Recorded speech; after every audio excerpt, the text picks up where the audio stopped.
movies and games and TV shows, the Cinemaniacs podcast. Hello and welcome back to the Cinemaniacs podcast. My name is Maceo. I'm joined with my co-host, Matthew. And today we're going to be talking about movies, games, and TV shows. Now, to start us off here, we've got a lot of news. We got a lot of news. A lot happened this week. Didn't expect it to, but... Not really, no, but definitely eventful. Yeah, sure. Definitely eventful, yeah. It's, there's a lot going on. Bunch of different like genres of things. For sure. Different things to look forward to. We can go ahead and hop right into it. Okay, cool. First up here, I've got that E3, which is where games are announced. It's the biggest gaming event of the year, you know. E3 has been canceled this year. It would have been the first in-person event since 2019, but it was canceled.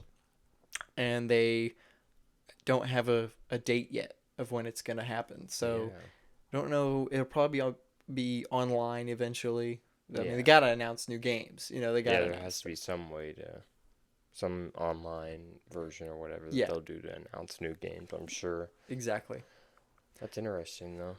It's very interesting. I don't know what games were supposed to come out. I mean, Spider-Man was this year, right? Spider-Man 2. Yeah, Spider-Man 2. Wolverine's next year. Yeah, Wolverine's next year. Got Breath of the Wild? Yeah. Or Tears of the Kingdom. Yeah, that's what it is, yeah. But a lot of games to look forward to this year. Yeah. Unfortunately, we won't be having E3 though. Yeah. Sucks. Some more related movie news. Asteroid City, Wes Anderson's Asteroid City, has officially released its first trailer. Yeah, first trailer. And we have the full cast. The cast, well, a rundown of what the movie is. It's a small town called Asteroid City, and it seems that it's like known for having hit by an asteroid. Yeah. And it's the aesthetic is really nice. Yeah. It feels like a postcard. Yes. Yeah. I think that's kind of the vibe that he was going for, kind of like an Arizona postcard type Right. It look. Feels exactly like that. Yeah. Very colorful. The saturation of like the colors is very warm and stuff like that. It's I mean, obviously that's like Wes Anderson's like thing, is like his aesthetic. Right. But I really like the aesthetic of Asteroid City specifically. Right. It's nice. Lots of blues. Yeah. And oranges and browns. Very, very pretty colors. Yeah. The cast is stacked. And obviously it's a Wes Anderson film, so it has a whole bunch of people. Yeah. But the cast for this one is Jason Schwartzman, Scarlett Johansson, Tom Hanks, Jeffrey Wright, Tilda Swinton, Bryan Cranston, Edward Norton, Adrian Brody, Liev Schreiber, Hope Davis, Stephen Park, Rupert Friend, Maya Hawke, Steve Carell, Matt Damon, Hong Chow, Willem Dafoe, Margot Robbie, Tony Revolori, Jake Ryan, and Jeff Goldblum. What a cast, man. What a cast. Full of some Wes Anderson usuals and stuff. Yes, of course. In there, Jeffrey Wright, Tilda Swinton, Edward Norton, Jason Schwartzman. Yes, he's usually in them. Even Adrian Brody, and Jeff Goldblum actually in a couple now too. Yeah. Willem Dafoe. But even some new guys too. Bryan Cranston. Tom Hanks. Love Bryan Cranston. Bryan Cranston. Has Scarlett Johansson been in? No, I don't think she has. She hasn't been in any. So a good amount of new people and the usuals and stuff like that. And Steve Carell's character. Steve Carell. I heard that Steve Carell's character was Bill Murray's character. Oh. And Bill Murray's not in it because of scheduling conflicts. Yeah, he's like the main like Wes Anderson. He's in all of them. Yeah. Him and Willem Dafoe are in everything. Yeah, and also Owen Wilson. He's in a lot of them too. Yes, he's not in the cast for this one. Yeah, he's not in this one either. Yeah. Very strange. But still looking very good. It looks really good. I'm really excited for this. His most recent film was French Dispatch. Yep. Didn't like it as much as I liked Grand Budapest Hotel. Grand Budapest it's great. It's a great film. It's so good. I love Wes Anderson. Oh my god. I think I've watched a couple movies from him now. I think 3 so far. He only has like 5, I'm pretty sure. I think he has a couple. I think he has like 6 or 7, something like that. But he's still he's a guy that I think like just the way his like aesthetic is and the camera work and stuff. It's a guy that no matter what, I'll probably always be like visually stunned and stuff by the film and stuff like that. Doubt. You know. And he usually has like some story worked in there. Yeah. In its own ways, especially in Grand Budapest. That's like a really good like mixture of like the aesthetic and the story. Yes, Grand Budapest is that's such a good film. I hope Asteroid City's like you know, up there. I hope it's his new Grand Budapest. Like, it's like I would love that for sure. Yeah. In other news, we have some Jonathan Majors updates. Yes, I heard. We have one, not multiple, but apparently there were some text messages released as well, showing the situation. Yeah. But this thing I have here says the woman who originally says she was assaulted by Majors was having an emotional crisis for which she had taken to a hospital yesterday, and. So it sounds like she has even said, I was just joking. I was just kidding, guys. Yeah. I heard that it was like Majors that was the one that ended up calling like 911 and stuff. I heard that too, so, I don't know. It's a very weird situation and stuff. Yeah. Still, I think it's still a situation where we got to wait for like more facts and stuff to come out or whatever. Right. But, you know. It's nice to get some kind of updates and stuff like that, you know. Can't really choose a side yet. You just gotta hope that it's not true. Yeah. We got a trailer for a lot of trailers this week. Yeah. We got a Elemental trailer, Pixar's Elemental. It looks cute. It looks cute. Looks fun. Yeah, fun. But that's a problem with Pixar recently is they've only been releasing things that have been cute, and then I forget about it. You know. Yeah. Luca, Turning Red I didn't even care for Turning Red at all. Yeah. But like Luca, Soul was good, but forgetful. I don't remember anything about it, but I remember liking it a whole lot. Mm-hmm. I don't know. Pixar's been going down, and I think it is because of Disney and like in general. Like just Disney's not good to them. They're not good to any of the things that they own. But I don't know. Pixar is kind of losing me a little bit. If I'll say that. Elemental looks cute, and I'm sure I'll watch it, but it's not wowing me. You know? Yeah, I don't think it's getting released in theaters and stuff, right? Yes, it's the first Pixar theater release, I believe, in a while. Wow. Yeah. Surprisingly though, I still probably am gonna watch it when it comes on Disney Plus or something like that. Yeah, wait for it on streaming. I don't know if I'm going to the theaters to see that, but like you said, it looks like a cute, fun movie. Romance movie. I like the kind of like, you know, that they're like a society of like the elements or whatever. That's cool. That's fun. Yeah. You know? We have.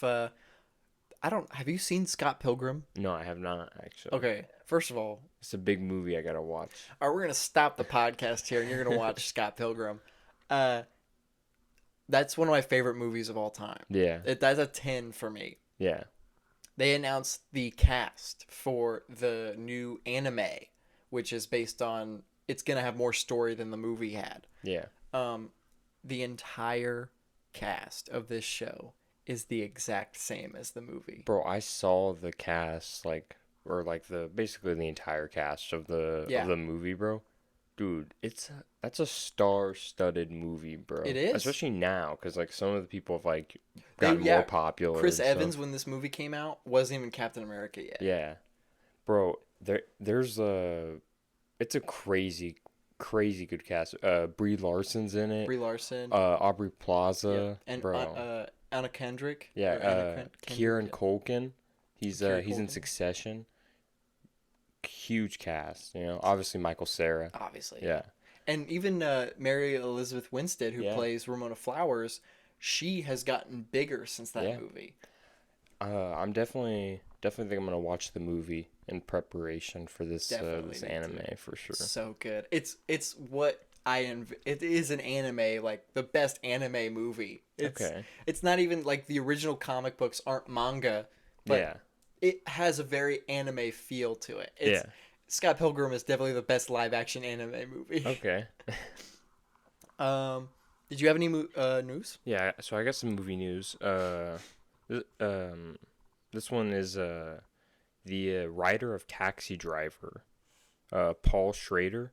He's coming out, or he's writing a new movie, Master Gardener, and it's featuring Joel Edgerton and Sigourney Weaver, May 19th. So I thought that was just a cool little thing, I think.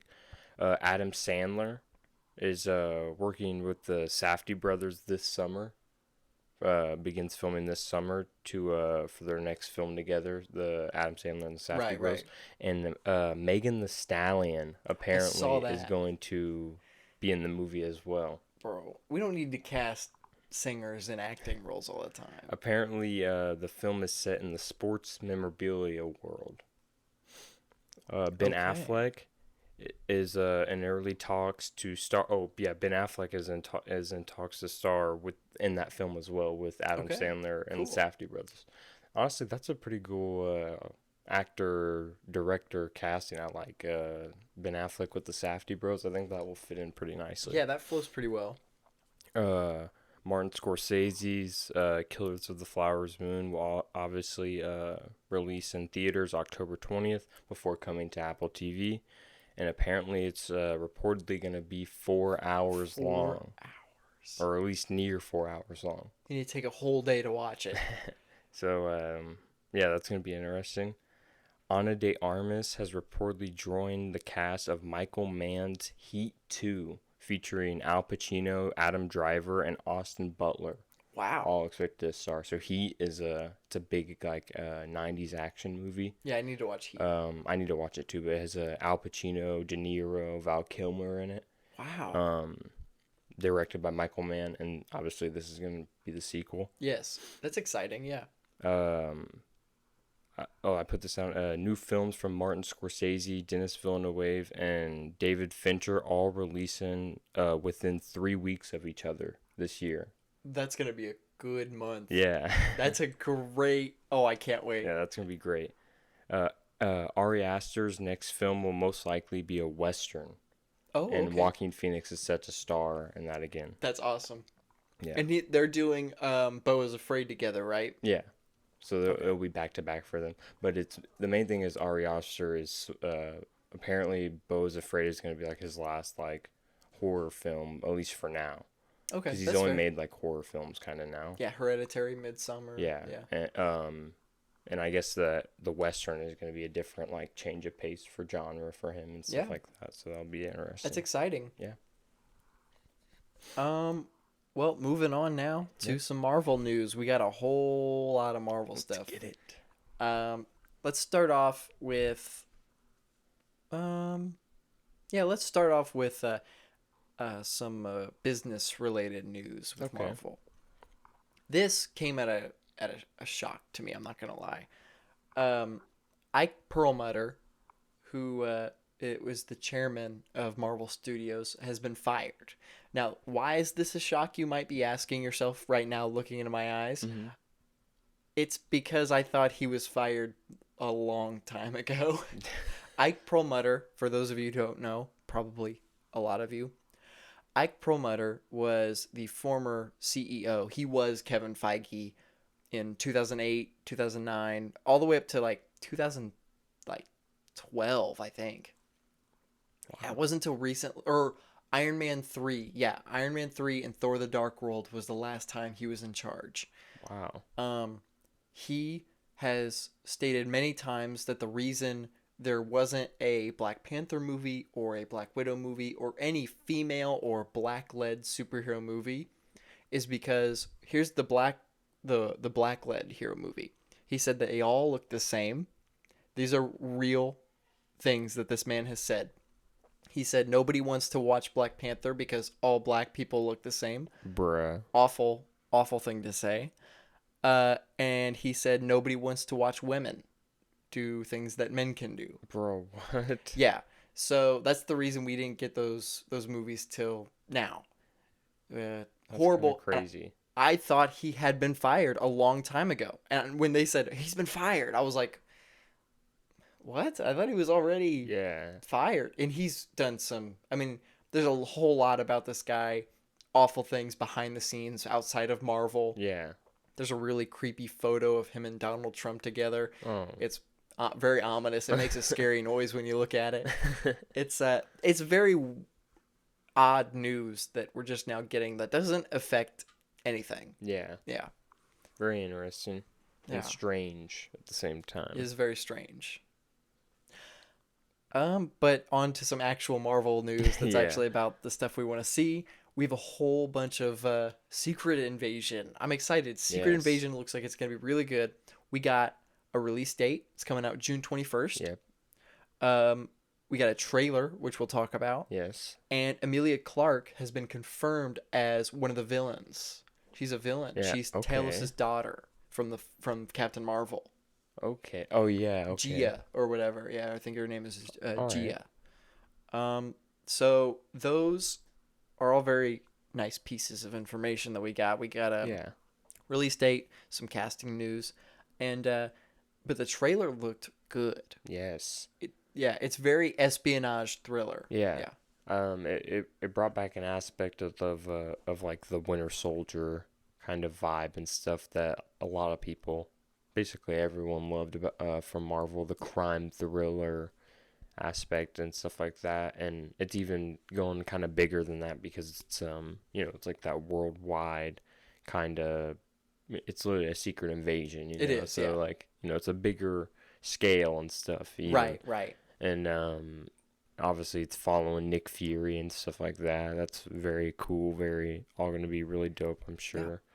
The Skrulls in general being very interesting characters and stuff, a lot of them. And I think it just looks really interesting from the trailer. Yeah, it looks like it's going to be a lot of fun. It's got something to it that I feel like the MCU has been missing, which is kind of this darker, kind of more serious stakes kind of feel. It seems like it takes itself seriously, and I'm as much fun as it is for the Marvel movies themselves, like Ant-Man and Thor and Doctor Strange, to poke fun at themselves. It's always fun to see that, but it is nice to see something take itself seriously. Yeah, for sure. And I think we've been needing something like Winter Soldier and Civil War again, and this feels like that. Yeah, exactly. It also seems like it's going to be Samuel Jackson's last time, possibly. Yeah, the way he's like talking kind of in the trailer and stuff. It's we also got a confirmation that makes me very happy. It's very personal thing, but so there's the theory that Kevin Feige actually confirmed maybe like 2 years ago that Nick Fury has been a Skrull since Age of Ultron. Yeah.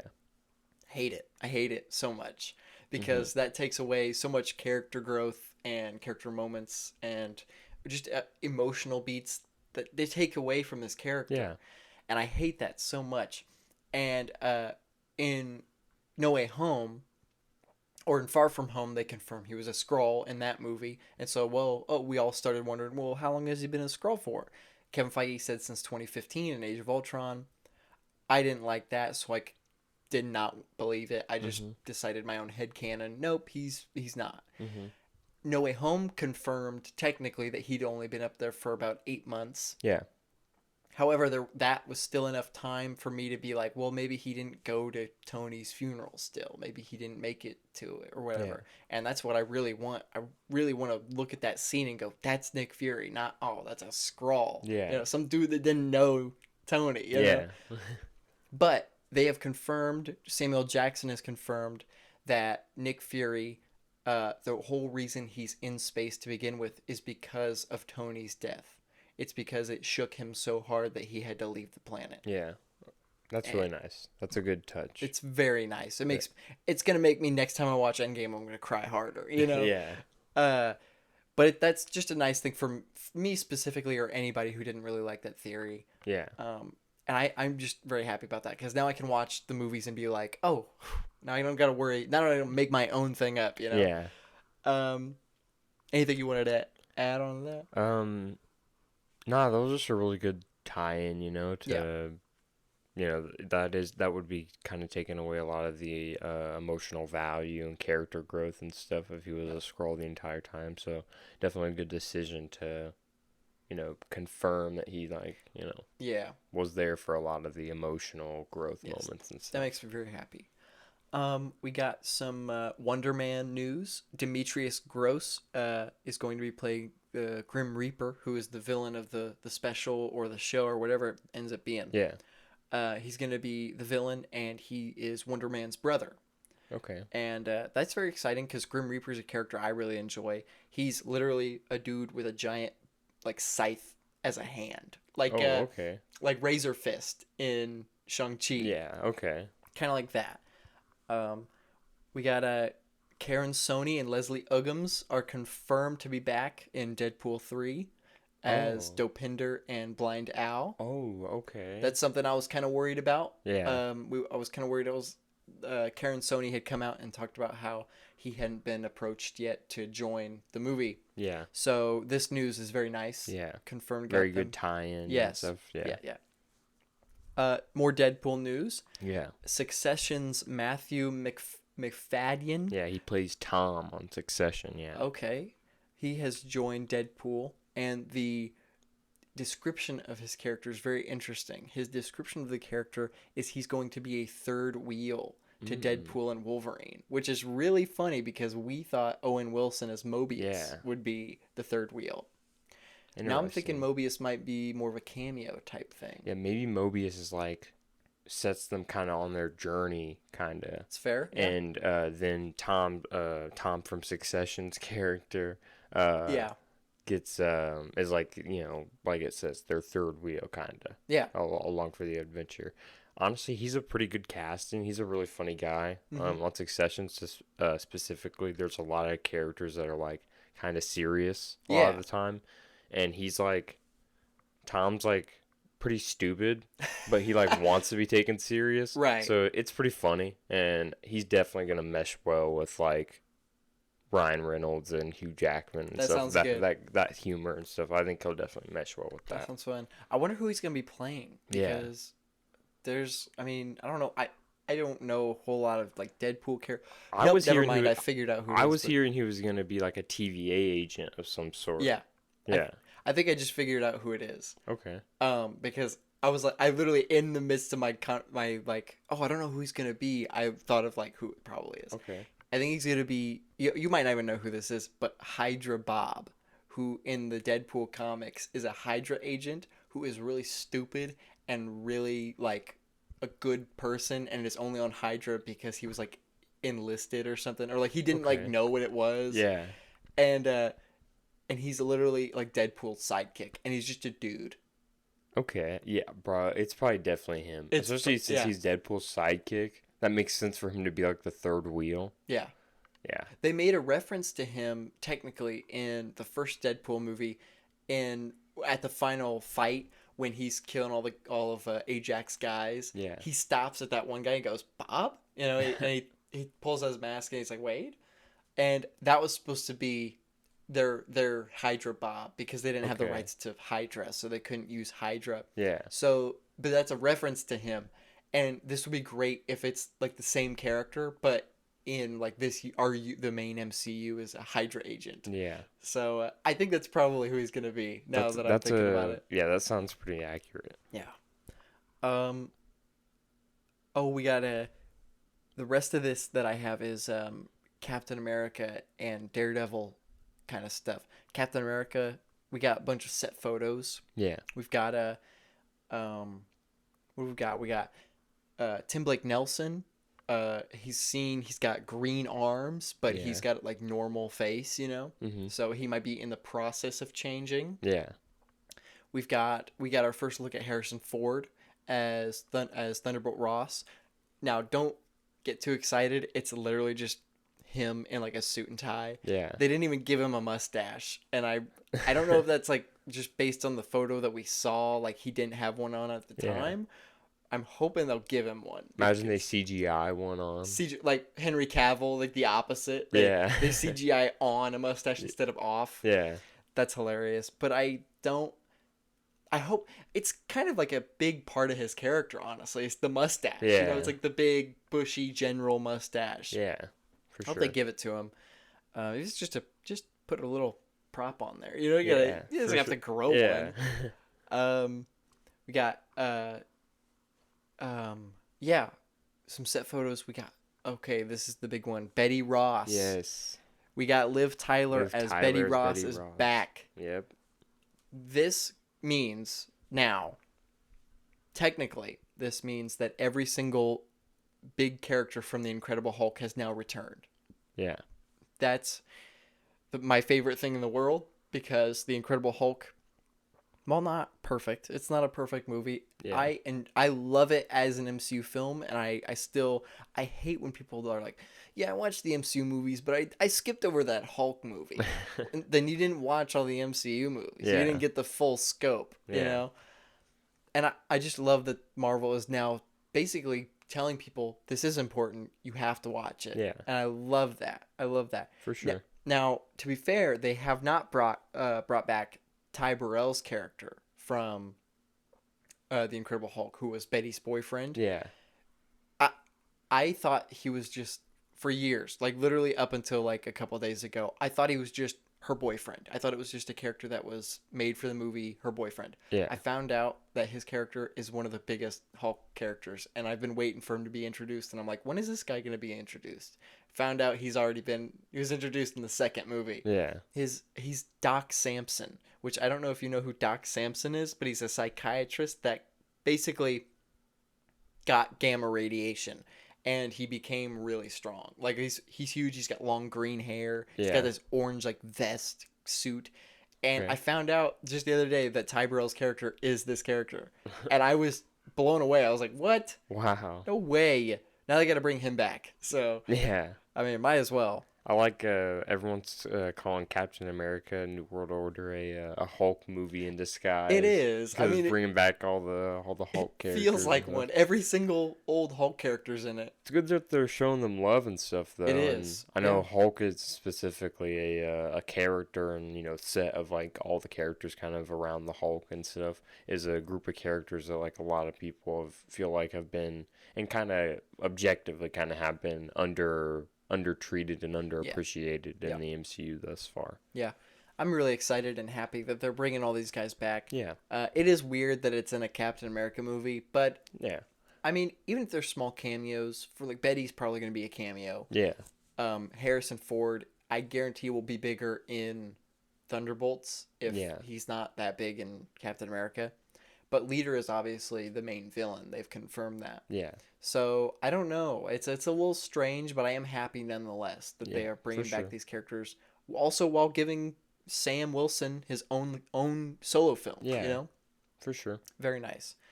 We've got Kingpin is going to be...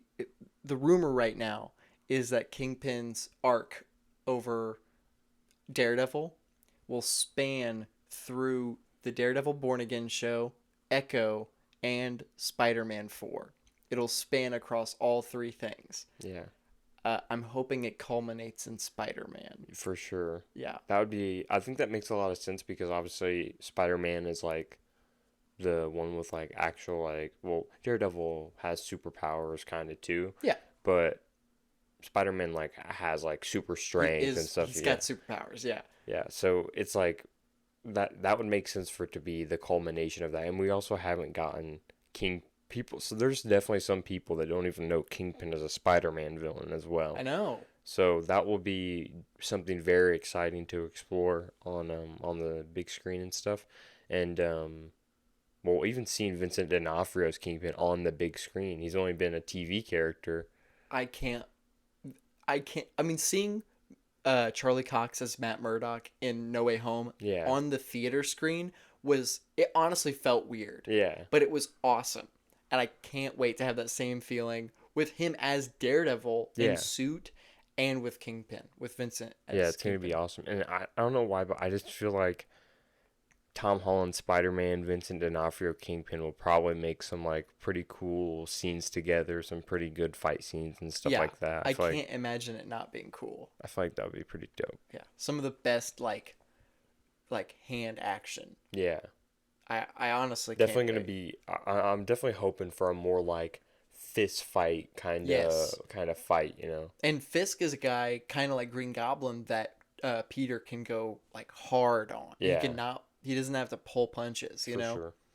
Sure. Which is strange because he's literally a normal dude, but he's just so big and muscular. Yeah, like he's, for sure. You know that his fat isn't fat. Yeah, it's not muscle. Fat, it's muscle. Yeah. Like he's got so much muscle. He's also like trained in martial arts and stuff. Yeah, crazy. And my favorite thing about this is that Vincent D'Onofrio, there was some sort of event that they held while they were filming. I'm not sure what exactly it was, but he was asked if he'll meet Spider-Man at some point in the MCU, and he basically was like, he said like, you know, it's kind of been the goal the whole time to eventually lead up to him fighting Spider-Man. Yeah. But to avoid like confirming or denying anything, he basically just said that eventually he'll beat Spider-Man's ass. Yeah. And that's incredible. I love it. Good quote. I can't wait. Marvel is, people don't know it, but Marvel is still on top. They're going to come back with a bang. Even if it's another Spider-Man movie, because so far the best movie has been a Spider-Man movie. Yeah, for sure. But even if it's another Spider-Man movie, it's still going to be incredible. Yeah. It's still going to be so good. Yeah, for sure. Do you have any news to add on to that? I actually got more Vincent D'Onofrio news. Okay. He actually said that while, because they're currently filming Daredevil Born Again, he said while filming Season 1 of Daredevil Born Again, there have already been Season 2 plans put into motion. Oh, really? I did not know that. Yeah. He tweeted it out. Apparently. So apparently while they're already working on Season 1, they're starting to make plans and, you know, get the Season 2 kind of, you know, script or whatever story together and stuff like that. So that's very interesting. All right. Yeah. That's awesome. Any more? I got Josh Friedman, the writer for Avatar: The Way of the Water, is gonna be writing the script for the Fantastic Four movie. The MCU. I saw that they got new writers for Fantastic Four and Blade, right? Yeah, I think so as well. Yeah. Chris Evans says he said returning to Captain America doesn't quite feel right now. He also added on by saying, "Do I think there's more Steve Rogers stories to tell? Sure, but at the same time, I'm very, very precious about it." Yeah. Which is probably like the perfect answer you can say. Yeah. With that kind of thing, you know, he treats the character kind of very like carefully and stuff. Doesn't want it to be like sullied with like returning or whatever. So that was a very good way to handle it. And then James Gunn has revealed that his motivations for returning to complete the trilogy was saying he wanted to finish Rocket's story because he's the secret protagonist of the Guardians movies and stuff. So it's definitely like, you know, Star-Lord can easily be seen as like, oh, he's like the main character in the movie or whatever, but it's nice that like James Gunn acknowledges that like Rocket is really who holds like the emotional kind of story and value a lot throughout the movies and stuff. Yeah, even though it's movies full of aliens, it's still the white guy who's the protagonist. Yeah. No, but Rocket being the secret protagonist just makes sense. Yeah. It really does. For sure. Rocket's also probably the best Guardian besides Star-Lord. In my opinion. Yeah, I think so. Well, I think that's all the... I have one piece of DC news as well, which is Clayface. The one scrap of DC news. Actually, I have something too. So. Okay. Clayface will be in the Batman Part 2. That is apparently confirmed now and stuff. Yeah. So, but apparently I think Clayface is definitely an interesting villain to have in like the Batman specifically, because the Batman feels like they would do like the more kind of realistic kind of Batman villains, but Clayface is one of the more less realistic ones. But I heard that Matt Reeves specifically said that or Robert Pattinson, one of the two of them, specifically said that they're going to try to make it like kind of realistic somehow. Yeah. So that's very interesting. Clayface originated as a dude with a messed up face that had a mask. Okay. So they could go that route. I could see that. However, like, how many dudes with a messed up face that wear masks, how many of those guys are in comics? Like Jigsaw. I don't see him being the main villain. Yeah. You know? I don't either, but at the same time, it would be kind of cool to see a super powered person in this kind of grounded world. Yeah. It could be more real, make it more like grotesque and like uncomfortable. Yeah, that'd be dope. Funny enough, I'm actually kind of a fan of Mr. Freeze being the main antagonist, even though we were talking about realism and stuff. But that could still be real. They definitely could do it in a real way. But obviously, a lot of like carnations of Mr. Freeze are like, I'll freeze you, Batman. Yeah, I'm going to freeze you. But they're not saying Mr. Freeze is like a bad villain or anything, because I would want him to, or like I would definitely want him to be like the main villain or whatever of the Batman Part 2. So that'd be definitely going to be interesting with where they go with that and stuff. Right. And then I also remembered that they actually announced they're going to do a Catwoman spinoff with Zoe Kravitz. Yep. So that's pretty cool. Yeah, that would be interesting. That and the Penguin show. So we got those two things. I forgot about the Penguin show. That's like filming now or something, right? Pretty sure. They definitely have cast. Yeah. I believe Clancy Brown got cast. Oh, I didn't know that. I believe so, yeah. Doing some interesting things. Yeah. For sure. Well, that's all the news we have this week. Yeah. Now it's time. I want to return to something we did in our very first episode, which feels so long ago now. Yeah. More than it was about a month ago, you know. Yeah. Crazy, it's been that long. For sure. But, yeah. We want to do our review game, so we're gonna both pull up some reviews of specifically. We're gonna do an A24 review. Yep. Guess the review. And this time we both have reviews, and we will take turns trying to guess each other's review that we pulled up here. All right. So you want me to go first? I can go. Yeah, you can go first. Okay. This first one, it's very simple. It's from someone named Cinema Void. Okay. It says it's a 4-star. It says, Toto, I have a feeling we're not in porn anymore. Toto, I believe we're not in porn anymore. I'm going to go with X. Oh, you're close. It was Pearl. Pearl, okay. Yeah, you're very close. Okay. Wow. Okay, yeah. Okay. Nice. Okay, so mine is a half-star review. Oh, okay. I skipped through this movie in a minute or two before and could already tell it was going to be bad. The camera work was so nauseating and grossly close. Is it The Whale? No. Grossly close. Yeah, nauseating and grossly close. Nauseating and grossly close. I honestly don't know. I can't. It's Good Time. Oh. From Safdie Rose. Okay, yeah. Yeah. I mean, that's not a fair, I don't think half-star at all, but. Yeah, I mean, the camera work is kind of nauseating. I wouldn't say grossly close, but it's nauseating, but it's kind of like supposed to be. Yeah. That's like the vibe of the film. The whole vibe, yeah.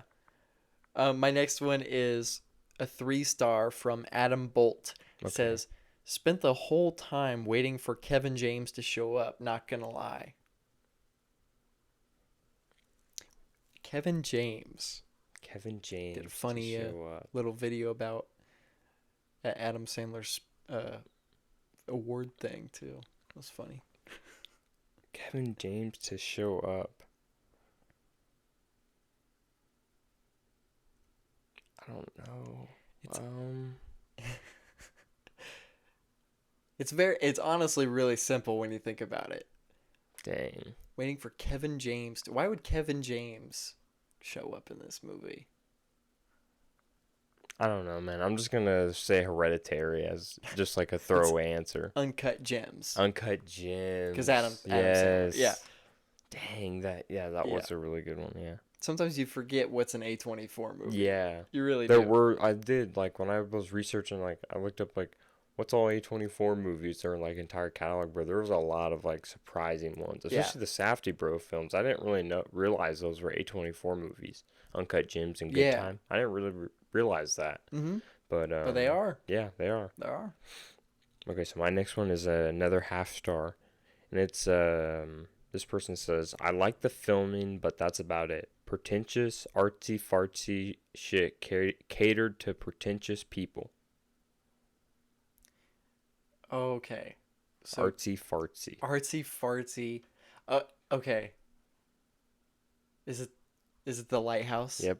Yeah. It's The Lighthouse. I've seen a lot of that. Yeah. People being like, this is the most film bro movie I've ever seen. Yeah, buddy. That's because it's good. It's because it's fantastic. Yeah, Lighthouse, bro.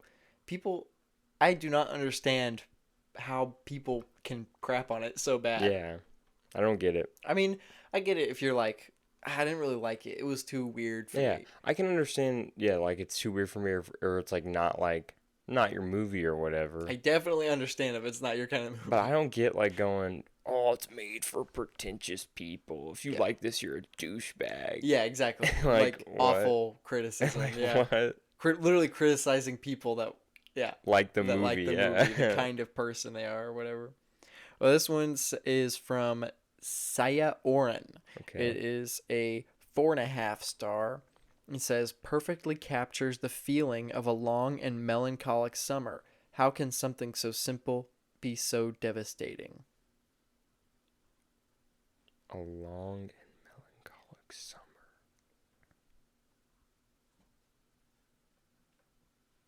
And again, we don't know, like, it's really hard to remember what's an A24 movie. Yeah. It's really hard. But long, melancholic summer. Dang, man, I don't know. I might have to use another throwaway. I don't know. Use one of your lifelines. Phone a friend.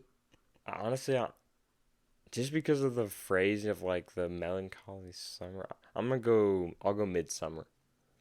It's After Sun. Oh, Bro, I did not know After Sun was A24. Yeah. Dang.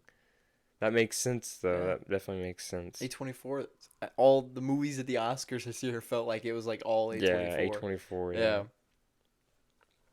Okay, so my next one is a 4.5 star review.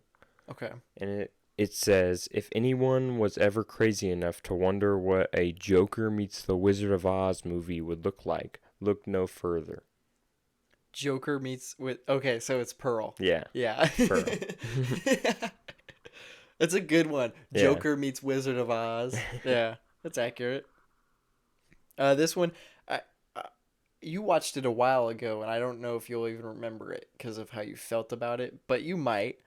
This is a 1.5 star review from Andrew M. It says, the irony is that this film isn't very sharp at all. Oh, sharper. Yeah. Yeah. Yeah. I heard that you didn't like that one. No, I wasn't a big fan. Yeah. It's like whole niche was like, dude, plot twists are cool. Plot twists. What if we just like filled the whole movie with them? Yeah. And like that's the entire movie is just like plot twist, plot twist. Yeah. And then by the end it's just like, bro, get it over with. Right. Okay, my next one's another half star. Okay. And it's pretty short. It just says, that one part made me very uncomfortable. Ew. I think I know. Oh, I saw that one. Did Come you? on. That one part. Oh, man, I don't. But that one part made me uncomfortable. Ew. Oh, man, that describes so many A24 movies. Yeah. Okay, I'm going to go The Whale. Okay. It was mid-90s. Dang. Yeah. Yeah. What part? That part made me was so gross or whatever? Yeah, so it said the one part made me very uncomfortable. Ew. Oh. Yeah. I know it. Yeah, I know what scene they're talking about. Okay. I know you haven't seen it, so I won't. Yeah. I won't say what it is. But it is. I mean, he's 13. The main character's 13 years old, and there are older girls in the movie, so it's a little uncomfortable. Yeah. Okay. This one is okay. Really think on this one. Okay. It's a 5-star review from Freya period, and it says, "Good for her." Good for her. Good for her. Yeah. It's such a simple review, but it describes the movie. It's Good for her. yeah. I will give you a hint. This is one that we've both seen, but and a lot of people are like, oh, man, you got it. This is the good one. It's classic. It's used to reference other things. I want to say Ex Machina. Yeah. Yeah. Yep. Nice. Good for her. Good for her. her. A little robot. Yeah. Ex Machina, good for her. That's a good description, though. Yeah. Good for her. Okay. My next one is another 1/2 star. Literally the worst movie I've ever seen in my life. I don't understand why people like it. 0 plot, 0 anything. Is this Everything Everywhere All at Once? Mm-mm. Okay, let me give it another shot because Okay. that felt very much like I don't get why people like it so much. Yeah. 0 plot, 0 anything. 0 plot, 0 anything. The worst movie I've ever seen in my life. That's such a like broad opinion. Yeah. That's just like okay, so I guess I got to think about movies that are like really good probably. Yeah.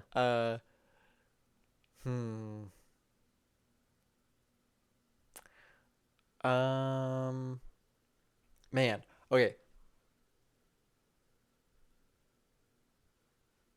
Is it 8th grade? Mm-mm. It is Uncut Gems. Yeah, whatever. Sure. No plot. 0 plot, 0 anything, apparently. That's really... Yeah, that one's dumb. Anyways, this one is from Farrier Collins. It's a 4-star review, and it says, "Eat your heart out, Martin Scorsese. This is cinema." Eat your heart out, Martin Scorsese. This is cinema. Yeah. Screw you, Martin Scorsese. This is the person, not me. Yeah.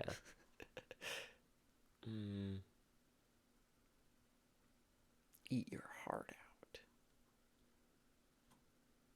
This is cinema.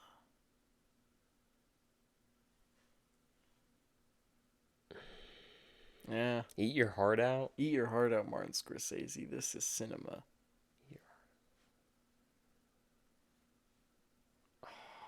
I don't know. Is Bones in all A24? I didn't see it on there, yeah. I don't think it is.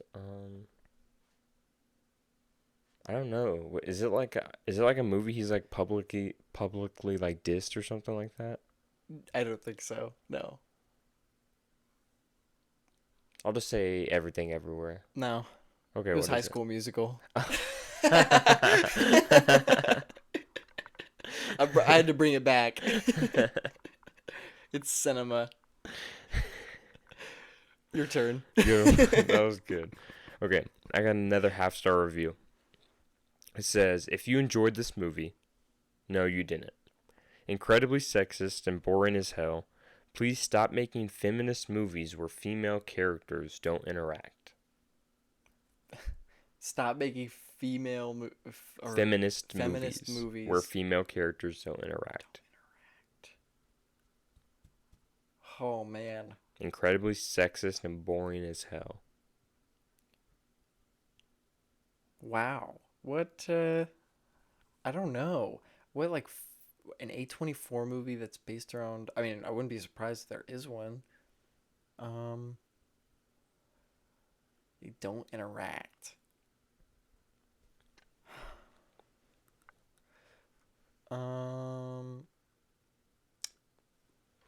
I'm gonna say... Causeway? It is Ex Machina. That's Ex Machina? Yep. Yeah, you know why they don't interact? Is because they're dead. That's why they don't interact.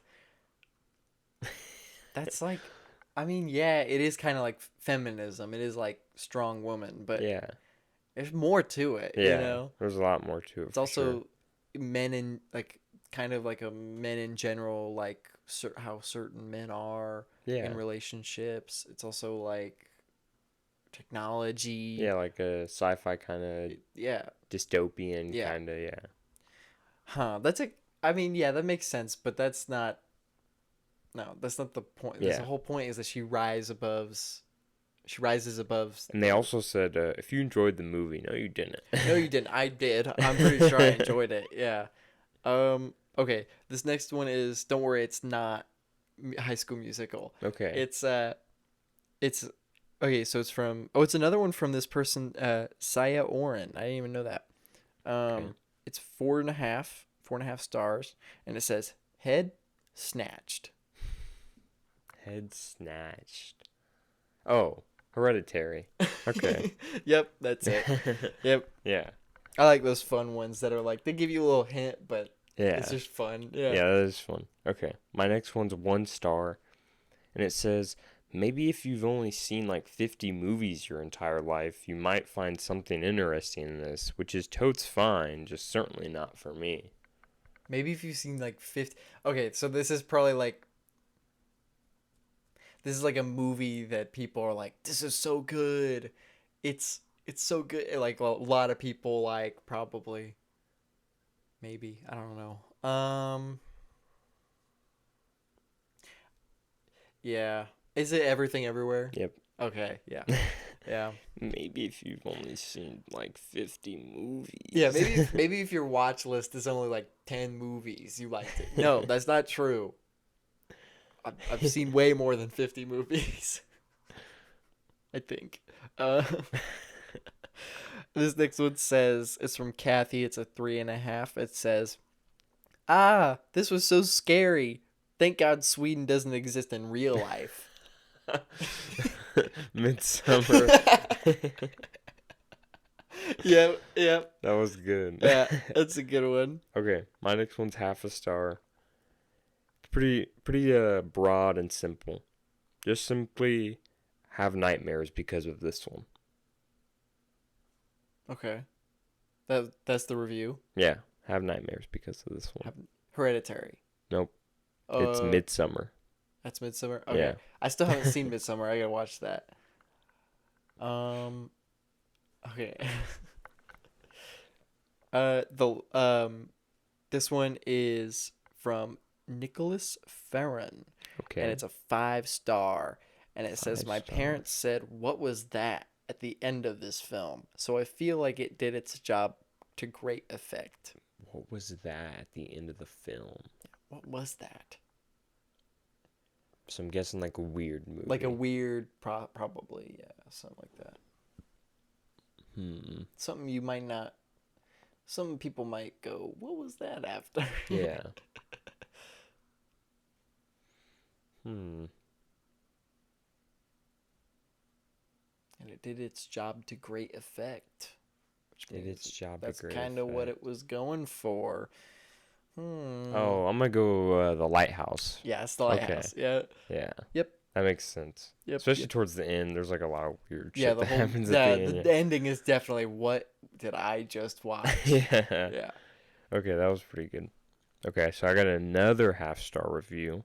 This one of the worst films I've ever seen. Every character is annoying, and this film does a very poor job of capturing an audience. Don't waste your time. Every character's annoying. It doesn't do a good job capturing an audience.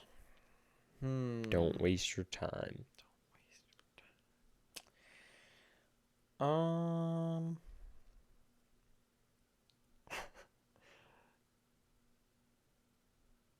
Every character is annoying. I don't think I've ever been annoyed by any. Oh, wait. Is it Bodies, Bodies, Bodies? That would have made sense. It was Hereditary. What? Okay, that doesn't make any sense. Yeah. No. Lame. Next one. Wrong. Okay. Wrong. Yeah, that review is wrong. Sorry to break it to you. This next one is from Vidi Sims. It says it's a 3.5 star. It says wholesome holiday fun for the entire family. Wholesome holiday fun for the entire family. Holiday fun? Wholesome holiday fun for the entire family. For the whole familia. Bring your little kids to watch this movie. I don't know. Yeah, it's... I'm getting the vibe that the wholesome holiday fun is, like, not, like, what the movie actually is, or I don't whatever. know. I think I could take my child to this, and they would completely understand what the movie and its deep themes are about. Okay. I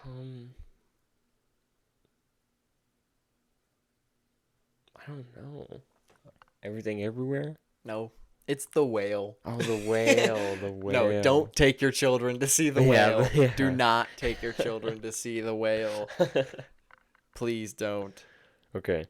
So my last review is a 0.5 star, and it says, quite possibly the worst movie I've ever seen. Okay. It's a common occurrence. Literally, who is the target audience for this? Who are these pretentious A24 defenders in their reviews acting like anything substantial or even slightly funny happened? Okay. This sounds like...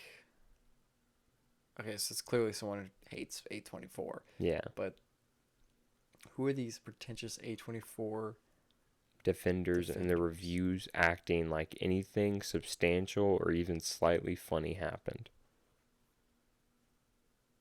So the people who watched it are acting like it's funny. Like there was substantial stuff and that it was funny. And that it was funny.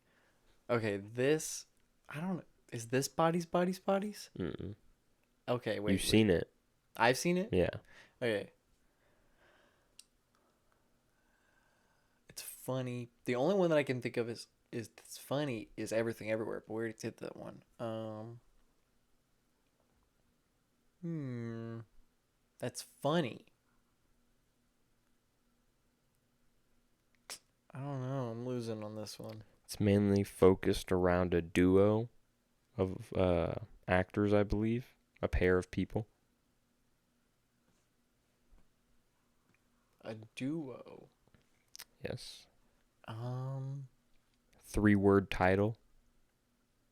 Swiss Army Man? Yep.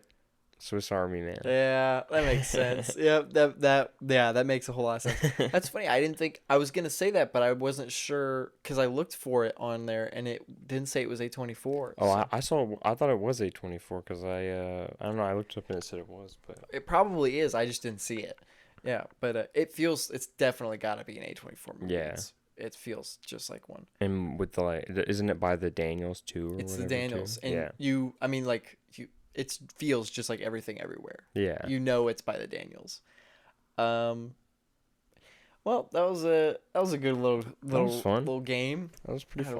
Had a lot of fun doing that. Moving on now, though, we can get into what we watched this week.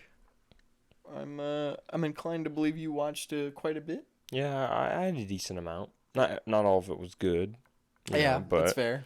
But I watched. I definitely had the same kind of experience. You can go ahead and start if you want. Okay, sure. I'll start with. So I'm gonna start off with a little bit worse of a film with "Don't Worry, Darling," directed by Olivia Wilde. Yep. Starring Florence Pugh, Harry Styles, Olivia Wilde. Good amount of people. Yeah. Basically, think The Truman Show with the Matrix dynamic added to it and the story not being that good. Okay, yeah. That's basically what the film is. It's obviously kind of I didn't know this, but when I was surprised when I started watching the movie, but it's actually a science fiction movie, and it's set in a kind of Fallout kind of kind of situation where it's like a 50s kind of aesthetic or style, but it's like not the 50s. Not spoiling it, but it's not the 50s or anything. And it's definitely kind of like Truman Show with like everyone's acting or whatever, with the Matrix, which the Matrix part I can't really explain. That's like a big kind of spoiler part of the movie. Or who's whatever. Gonna watch this? I don't think anybody's gonna watch this movie. But I don't know, this movie. I think it definitely was trying to achieve kind of like a men kind of bad kind of story or whatever, but it didn't really do it right. Like there are men bad movies that are like kind of good, and even though the theme can be boiled down to men bad, it's still like not like a bad movie or anything. Yeah. But this one like it did it, like, and it did it like pretty like stereotypical and stuff like that. Oh. Yeah, like Harry Styles is like a Reddit user. Yeah. It's like it's very stupid. And Chris Pine is like a podcast guy. Oh, it's like shit. Yeah, no, I'm not even joking. It's us. It's literally like, oh, how do we make fun of like every like average like white guy basically now, essentially. Yeah, every guy that can't get laid. And they said Reddit and podcasts. Yeah. Yeah, film bros. And that's literally what they said. That's what they, But, so I got a podcast. It was, most of the time of the movie, I was waiting for it to get over with. But I will say, this movie felt like it was, like, heavily relying on Florence Pugh, like, acting-wise. Mm-hmm. Harry Styles was, like, dude, he had scenes where he was, like, literally screaming for, like, and, like, it basically felt like he was, like, begging the audience to, like, connect with him emotionally. It's so sad. And I remember my face, bro. I literally was just, like, the straightest face ever, bro. I was like, you're not evoking any emotion from me, anything like that at all. Literally the only good performance, like, truly good performance, like, Chris Pine is, like, okay. Yeah. And, Gemma Chan, she's okay, Mm-hmm. But it was really Florence Pugh was like the only person who really was like, that was actually the only performance that I walked away feeling good about. Yeah. But yeah, I think I gave it a like a 4 out of 10 or like a 3.5 out of 10, something like that. Yeah, it's I haven't seen it, but there's pretty good cinematography. It seems like Olivia Wilde took like a how to do cinematography class or something, or just watch like a bunch of Wes Anderson movies before. Right. There's decent cinematography, but the story is like very bad. Yeah. Yeah. That's fair. I haven't seen it, but it's not one I ever plan on watching. Yeah. My first one's also what might be considered a dud. It's Super with Rainn Wilson. And it's one of James Gunn's first films. Yeah. That was theatrically released, like Slither. Yeah. But Super is okay. I want to say before I say anything else, Super by all means is like a 1 or a 2, but that shit's a 10. That's one of the funniest movies I've ever seen. Yeah. One of the greatest superhero movies of all time. No, but it's honestly, this review being for people like not focusing on the comedy, people that just watch movies, maybe like an older person or like like our parents' age or someone. Yeah.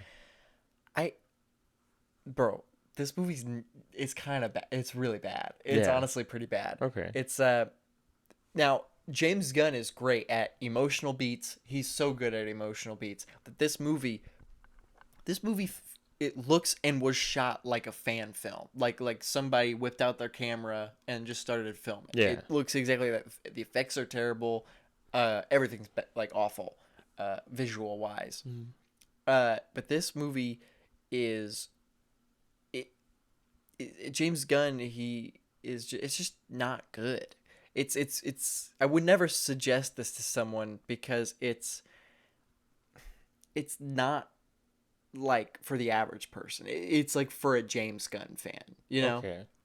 It's the emotional beats though. However, the emotional beats are actually pretty good because Rainn Wilson is actually really.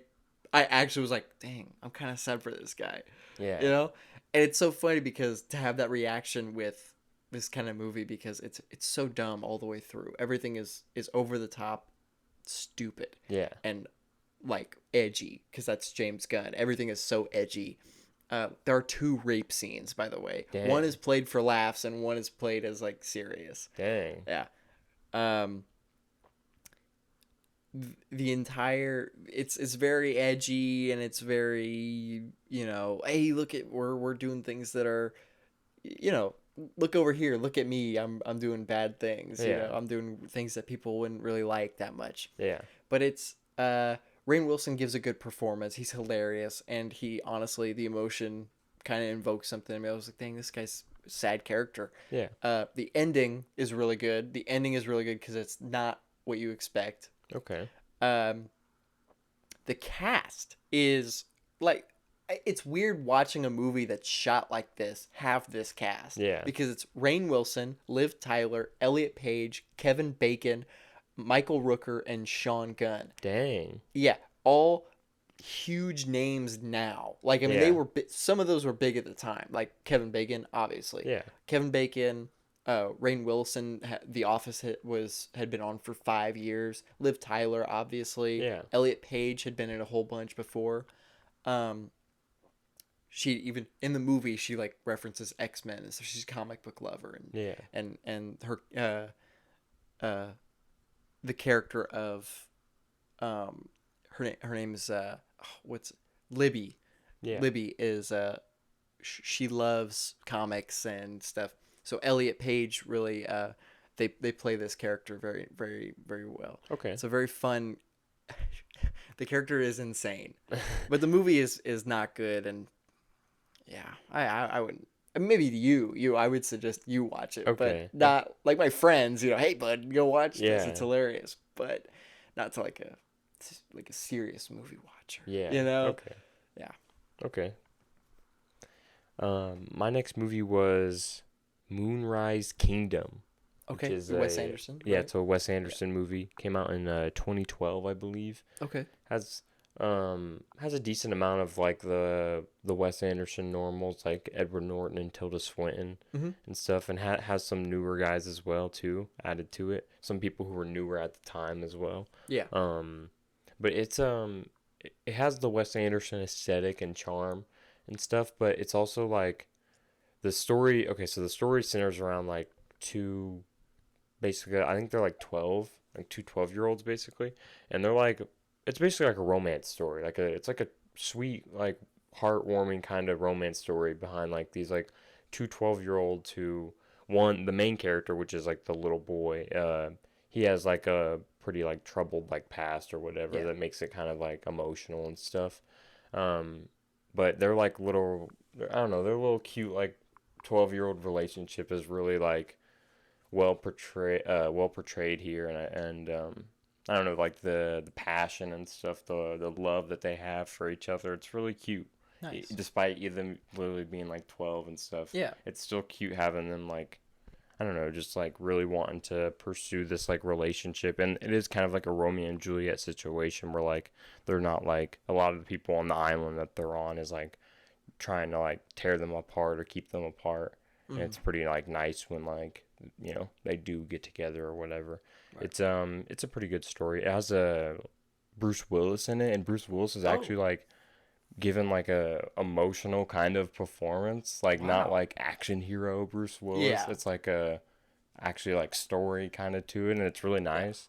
Edward Norton plays like a Boy Scouts like leader or something. That's funny. He's really funny. Yeah. It was just a good. It's a Wes Anderson movie. It's well structured. The story's really well really well written and stuff, and it's heartfelt.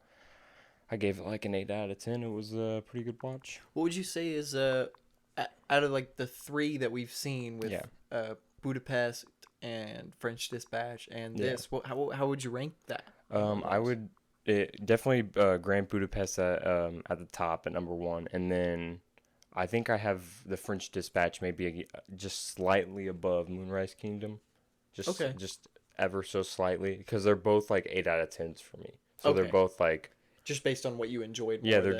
Yeah, they're both basically equal in terms of like quality. I think I just preferred some of like the performances and some of like the stylistic stuff in the French Dispatch. It's fair. Yeah. But the Moonrise Kingdom is definitely like it definitely has its own style and charm to it for sure as well.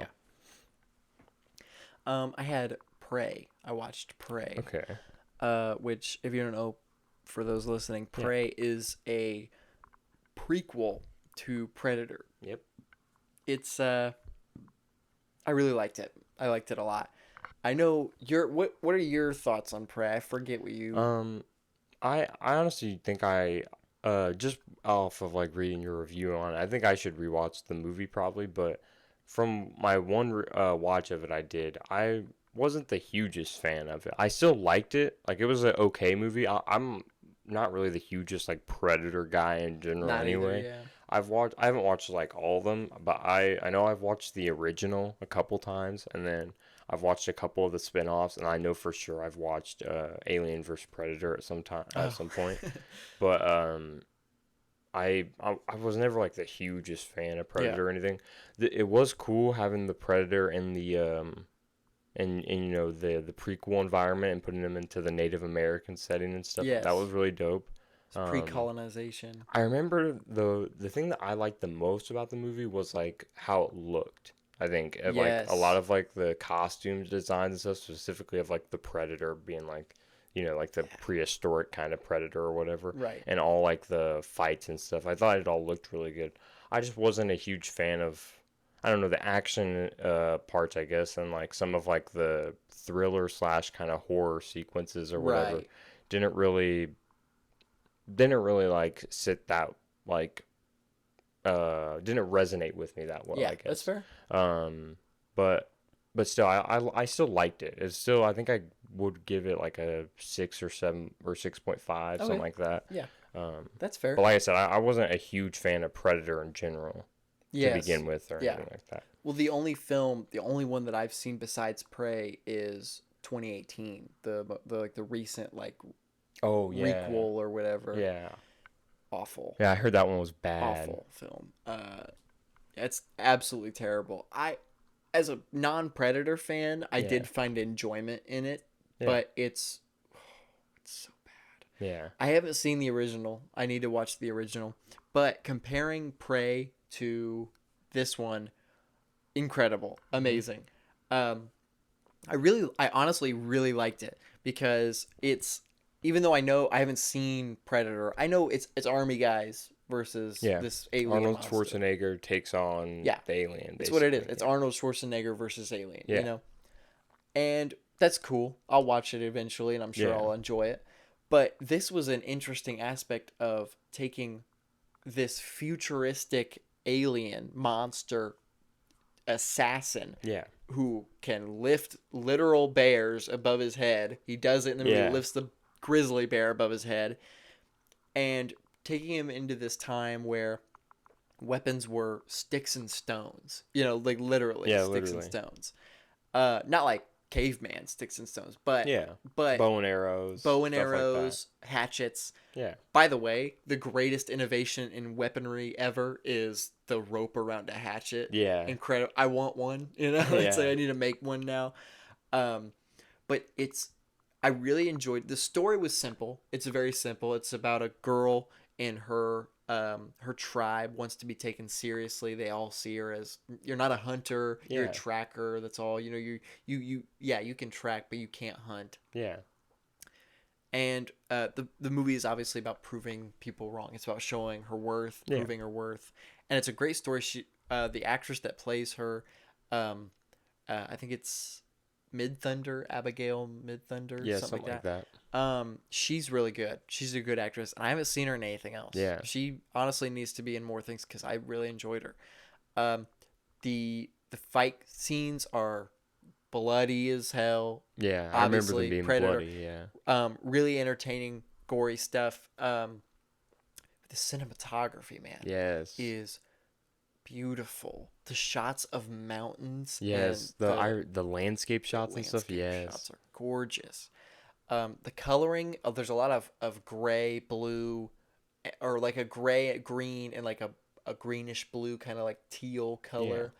Um, Honestly, one of my favorite parts of the movie is the final fight where they're in a dark forest. It's navy blue, and the only light that is shown is the neon green blood of the predator. Yeah. And it's beautiful. It's like, wow, what a use of color and like balance of a blend of colors. Yeah. It's really nice.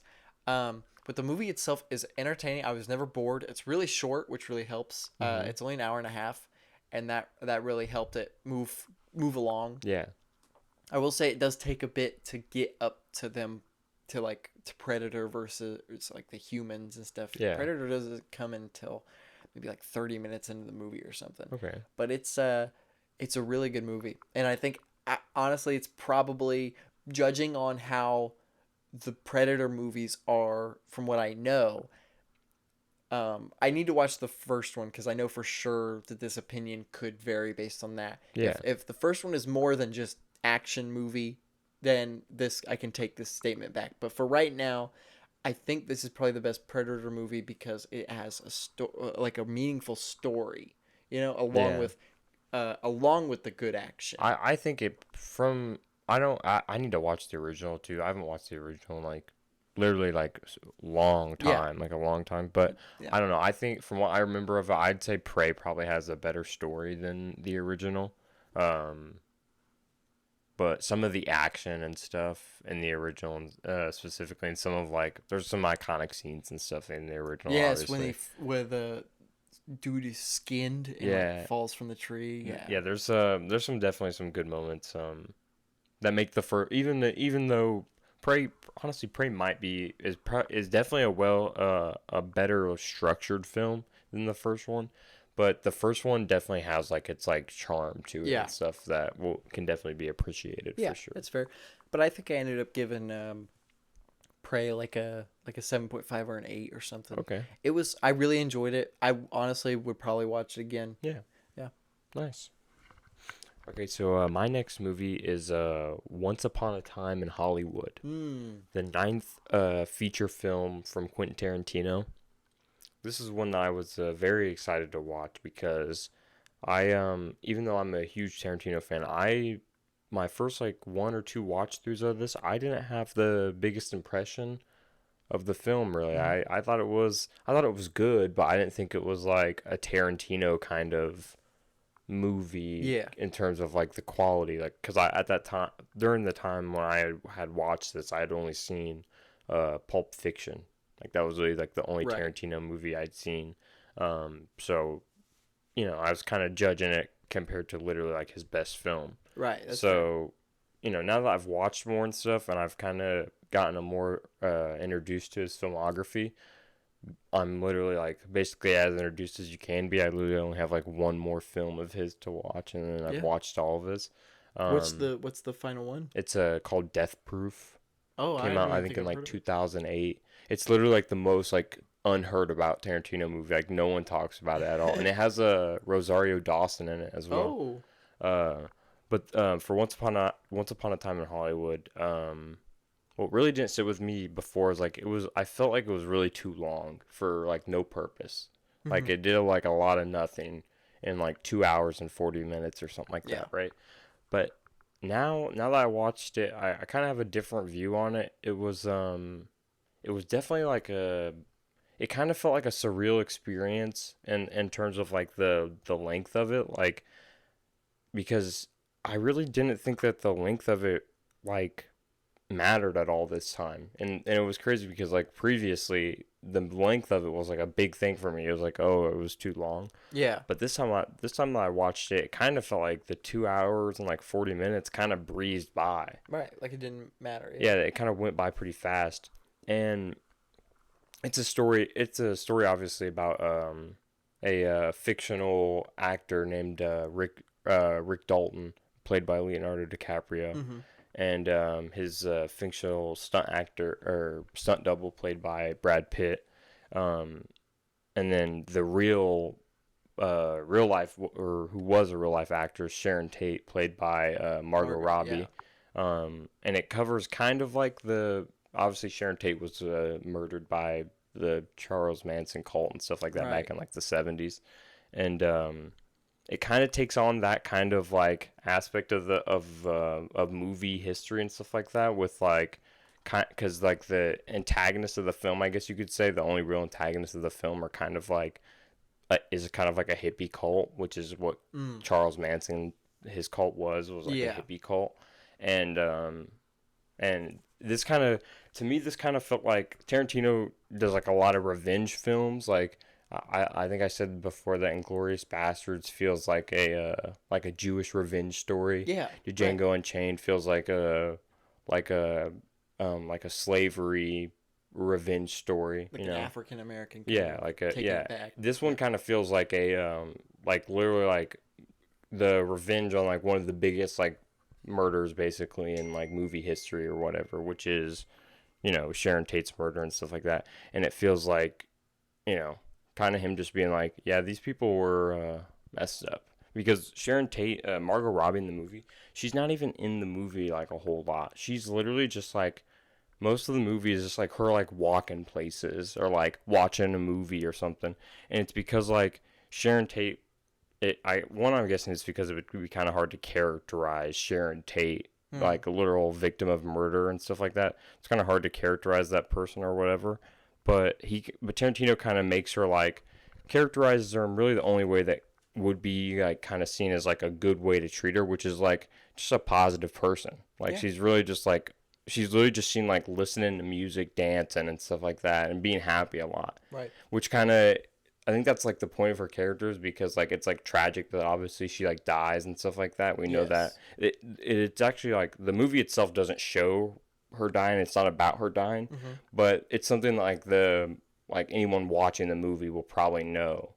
Just knowing who she is and stuff like that, you'll probably know that she does die. Yeah. So it's kind of like a tragic kind of thing where it's like, this like happy young woman, who's like very positive and stuff in the world, trying to make a positive impact and stuff, was unfortunately like murdered and stuff.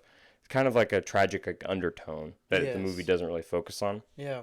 But the main thing about the movie is that it focuses on is Leo and Brad Pitt's characters, they're basically like the bromance of like Tarantino movies, probably. And it says it's like a lot about like not only actors in general, like in the filmmaking business, and how that is kind of behind the scenes, although it's set in like, I think it's set in like 1969, so it's not like current, up to date, right? Yeah, but it's still kind of about like how the filmmaking process is. And I think Leo's character specifically, he's like an older actor, and he's like starting to get told by like the media and like people around him and stuff that he's kind of out of his game and stuff like that. He's what is he really trying to do anymore, right? And he even gets suggested to like do Italian films or whatever, which is, he takes as like a sign that he's like a has-been or whatever, that he has to like go to Europe to try and revive his career or whatever. And a lot of people, and including myself, have kind of taken that as like a Tarantino using that as like kind of like a metaphor for his own like directing career, which is like, he's kind of at the point where he's older and stuff now. And some people say that he's like Tarantino's a big guy that will focus on like on his haters and not like his fans and stuff. Right. Like the small amount of haters, but he's a guy who thinks that like, there is a good amount of people, I guess, that hate on him and stuff now and say that he's a has-been, he should retire. What is he really doing and stuff anymore? And that the character was like his way of kind of voicing that, and also kind of like, and also just kind of like a good emotional portrayal of an actor that's not just like, oh yeah, I'm just like a rich asshole actor who's here to get the check and stuff. Yeah. And Brad Pitt's character to me is like basically representing how like underappreciated the stunt double people really are and stuff in the business, and have been for a while and stuff. It's literally like the biggest representation is that he literally drives Leo DiCaprio's character to his rich house from like the work set in his rich car, like the expensive Cadillac or whatever. He drives him to Leo to his house, says goodbye to him and stuff, and then gets in like his like beater car that like looks like really worn down and stuff, and then drives to his small like mobile trailer. Dang. And eats like mac and cheese for dinner. And yeah. Damn. So it's a very good film. And there's some really good action and stuff. Really good. There's obviously the basic like, well, not basic, but like the kind of unique Tarantino storytelling where it's like multiple storylines going on at once and they kind of connect. And then he also does like that exposition and stuff. Yeah. There's a lot of those kind of classic Tarantino things, and just some good uses of like story elements in general. Like Chekhov's gun is used pretty well here with some with a certain item and stuff. Yeah. There's a good action sequence at the end with the hippies and Brad Pitt's character and stuff. Yeah. And this is also probably Tarantino's funniest movie, I'd say. Like really? Probably by far, honestly. Like a lot of like almost all his movies are pretty funny, like because of the dialogue being so witty and stuff like that, and the actors usually help a lot. But this movie could be definitely like one of its genres, could be a comedy for sure. I could see that the most out of any of his movies so far. I know that a lot of people, well, specifically Bruce Lee's family, really didn't like the part where he beat that's the only part of the movie that was like weird to me. I mean, it's not weird, but I just don't understand why. Like, why I don't understand why. You know, so why is it in it? Yeah, that's what I really don't understand is like why really like that. It doesn't really have like a bigger purpose. The only thing it really does is like show that Brad Pitt's character can fight, kind of, which kind of sets up for like the hippies towards the end or whatever. But that's like not really good, and that's not really a good enough reason to justify like kind of showing Bruce Lee as like an asshole. Right. Unless he was actually an asshole. I don't know how I don't know Bruce Lee stuff, but if he actually was like an asshole and stuff or like a terrible person, then I don't really care. But I don't think he was. But I'm pretty sure he wasn't. Yeah, he was a very from what people know of him, he was very I don't want to say easygoing, but like he seemed, from what I know, he seems like down to earth kind of. Very down to earth, yeah. I mean, the dude literally was like, I feel like he was like very like a peaceful person, other than his action stuff. You know, I don't know. I mean, it is obviously at the end of the day, it's just a movie. Yeah. And they are allowed to be upset over that. Oh yeah, but for sure. I mean, it wasn't really. I don't know. People know who Bruce Lee is. People know Bruce Lee and how he probably was. You know? There's obviously the overall assumption of what he was like. But no, what'd you end up giving that? I think 8.5 or 9 out of 10, something like that. Oh, so a pretty big improvement from how I felt about it before. Yeah. Is Jackie Brown the lowest rated for you? Honestly, I don't know. I think I might have Jackie Brown rated higher than Once Upon a Time. I think Jackie Brown's like a 9 or a 9.5 or something like that. Wow. I think the lowest might be Reservoir Dogs. I think Reservoir Dogs is an 8 or an 8.5. But I don't know. Part of me feels like Reservoir Dogs might be a movie that I like more when I give it a rewatch or something. Yeah, you rewatch it. Yeah, that's fair. But yeah, that's fair. I watched Dune. Okay. I know you're a very big fan of this movie. Yeah, I'm a big fan of Dune.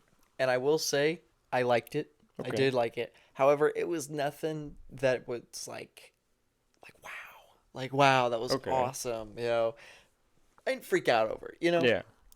I mean, I don't know if you did either, but I don't know if I'd say freak out. Like, I've definitely seen a decent amount of movies better than Dune, but I'd say, I don't know, I definitely liked it a lot. Yeah. You know, I think I ended up giving it like a 8 out of 10. Okay. It was obviously, let's start, the visuals are the best thing about this movie. Oh yeah, 100%. For sure.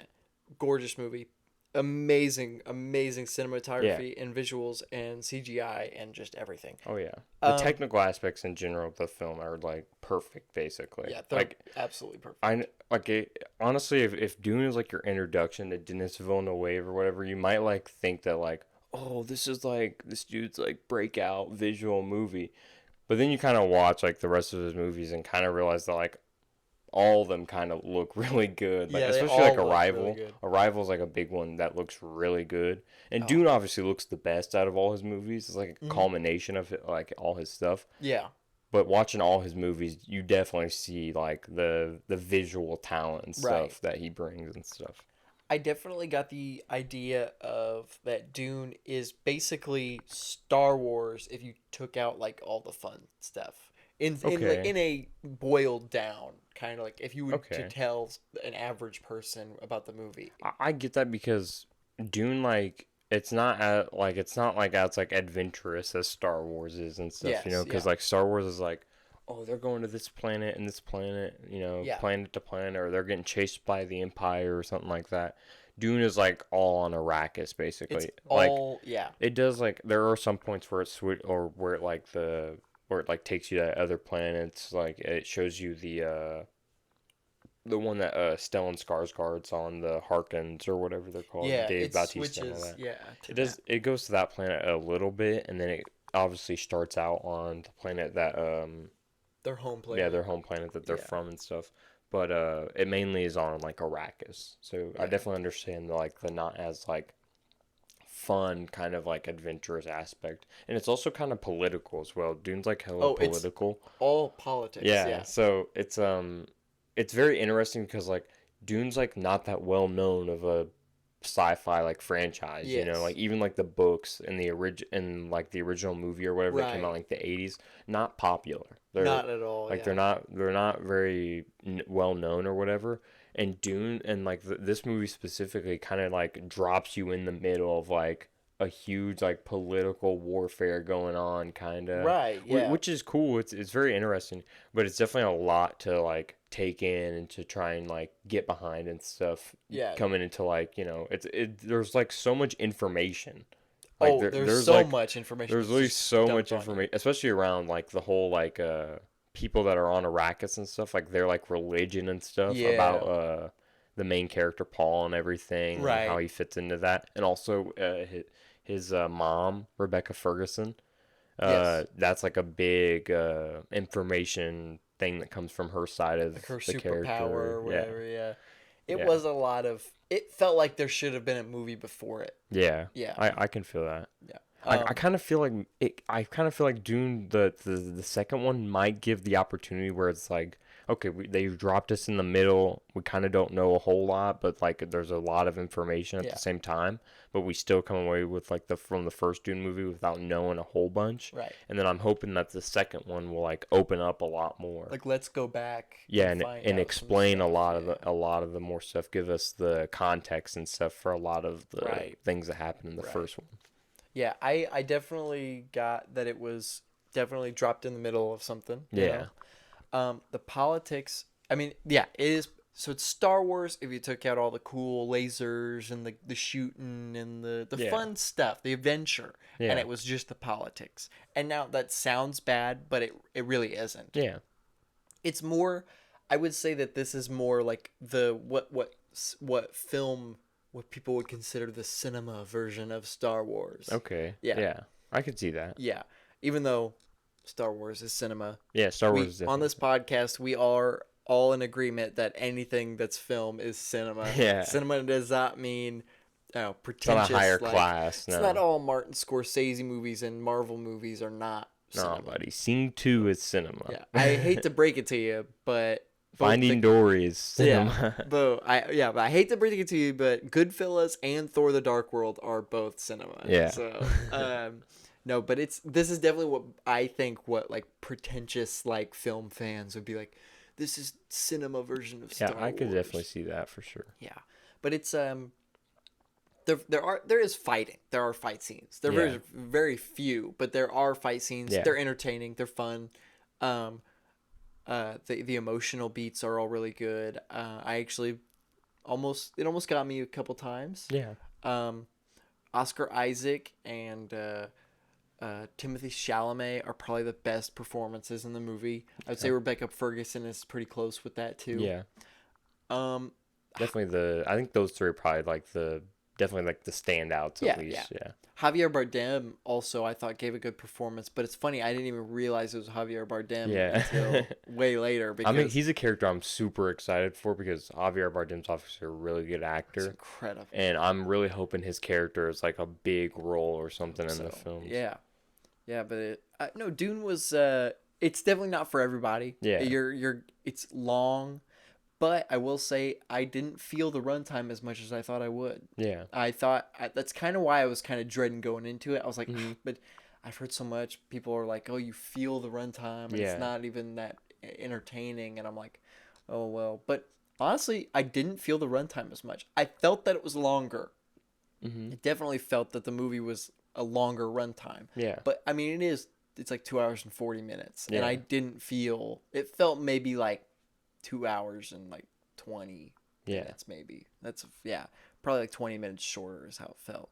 But no, Dune was pretty good. I don't know that I'll watch it again other than to maybe watch it before the second one. Yeah. But other than that, I probably wouldn't watch it again. But I think I gave it like an 8 out of 10. Okay. It was still a pretty good film. I think the thing I liked the most about Dune, I think, besides the visuals, was the unique action, I think, because like I like that the action wasn't just like, oh, laser swords swinging at each other. You're right. It was like the shields, and they had to kind of like be strategic with how they like stab. That kind of made the action cooler. And then Oscar Isaac's like father-son relationship with Timothy Chalamet. Yeah. That was like a surprisingly good thing, I thought, about the. Like, I wasn't expecting that to be like that good of like a connection or whatever. Yeah. Like that one scene where he goes, I think it's towards the beginning of the movie.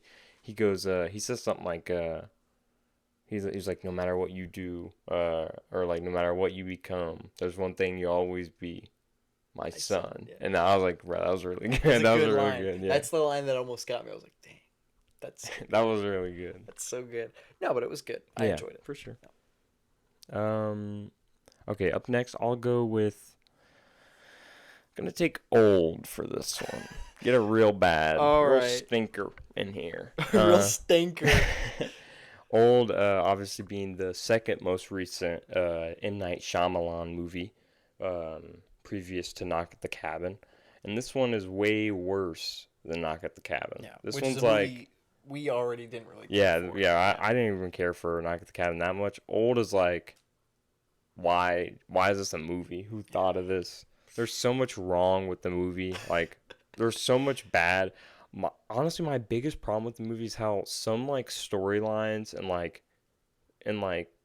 things that happen within the plot and stuff and within the character dynamics, some of them are introduced out of nowhere, like not built up at all, nothing. The main thing I'm talking about is like the main family or whatever. It's like revealed out of nowhere that the mom is like cheating on the husband. Yeah, and that he like knows too as well. What? Bro, when that got introduced, I was like, wait, what? Yeah. It literally, then this is how it's literally explained in the worst way. The girl that's like aging up, their daughter, whatever that's aging up, is like, was there another guy? Are you cheating on Dad?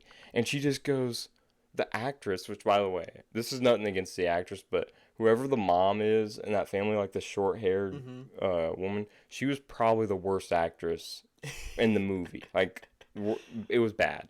But she literally goes... Yeah, just shakes her head. Yeah, she just shakes her head yes and no that entire scene. And then, obviously, you find out that she cheated on the dude or whatever, and that he knows, too. That gets explained later in the movie. He's just like, I always knew. What? Well, yeah. Like, what? Okay, that makes no sense, but it was just bad, man. And like the premise, this is the thing I find myself saying a lot with M. Night movies, but like the premise itself isn't like that bad. Yeah. It's honestly even kind of interesting. Like, the premise is interesting. They're aging on a beach. Why are they aging? So the thing is that I feel like he takes everything out, like all the intrigue and all like everything that's interesting about that premise. it gets taken away in this film. He puts other things. Especially with the knock at the cabin plot line. Mm-hmm. There's a secret business that's doing it. Oh, bro. Don't even get me started on that. I hate that. Oh, yeah, it was actually like... The hotel was like so stupid. That was the dumbest stuff ever. It is funny that you say that the actress that plays the mom is the worst actor in the movie. I think I Raise You Mid-Size Sudan, the rapper character, because when he finds out, spoilers for this terrible movie, by the way, when he finds out that his girlfriend is dead, his reaction to it is, what? She's dead? And then immediately after that, they don't really care anymore. Like they all just kind of don't think about it anymore. Dude, best character in the movie is Mid-Size Sudan, and the worst actor and character in the movie is Mid-Size Sudan. Absolutely horrendous. But he made the movie while he was in it. So, bro, the whole cast of character. Even though, like, this actor was bad, this actor was bad. Honestly, there was, like, the whole cast was bad. And this is usually the thing about, like, some, like, bad movies to me is, like, usually I can prop some bad movies up a little bit because there's, like, some decent acting in it. There's some good acting involved in it or something. This one, to me, like, there wasn't. There was bad acting and there was bad on, like, the director parts and stuff. The only thing I slightly liked about this movie was I thought the cinematography was okay.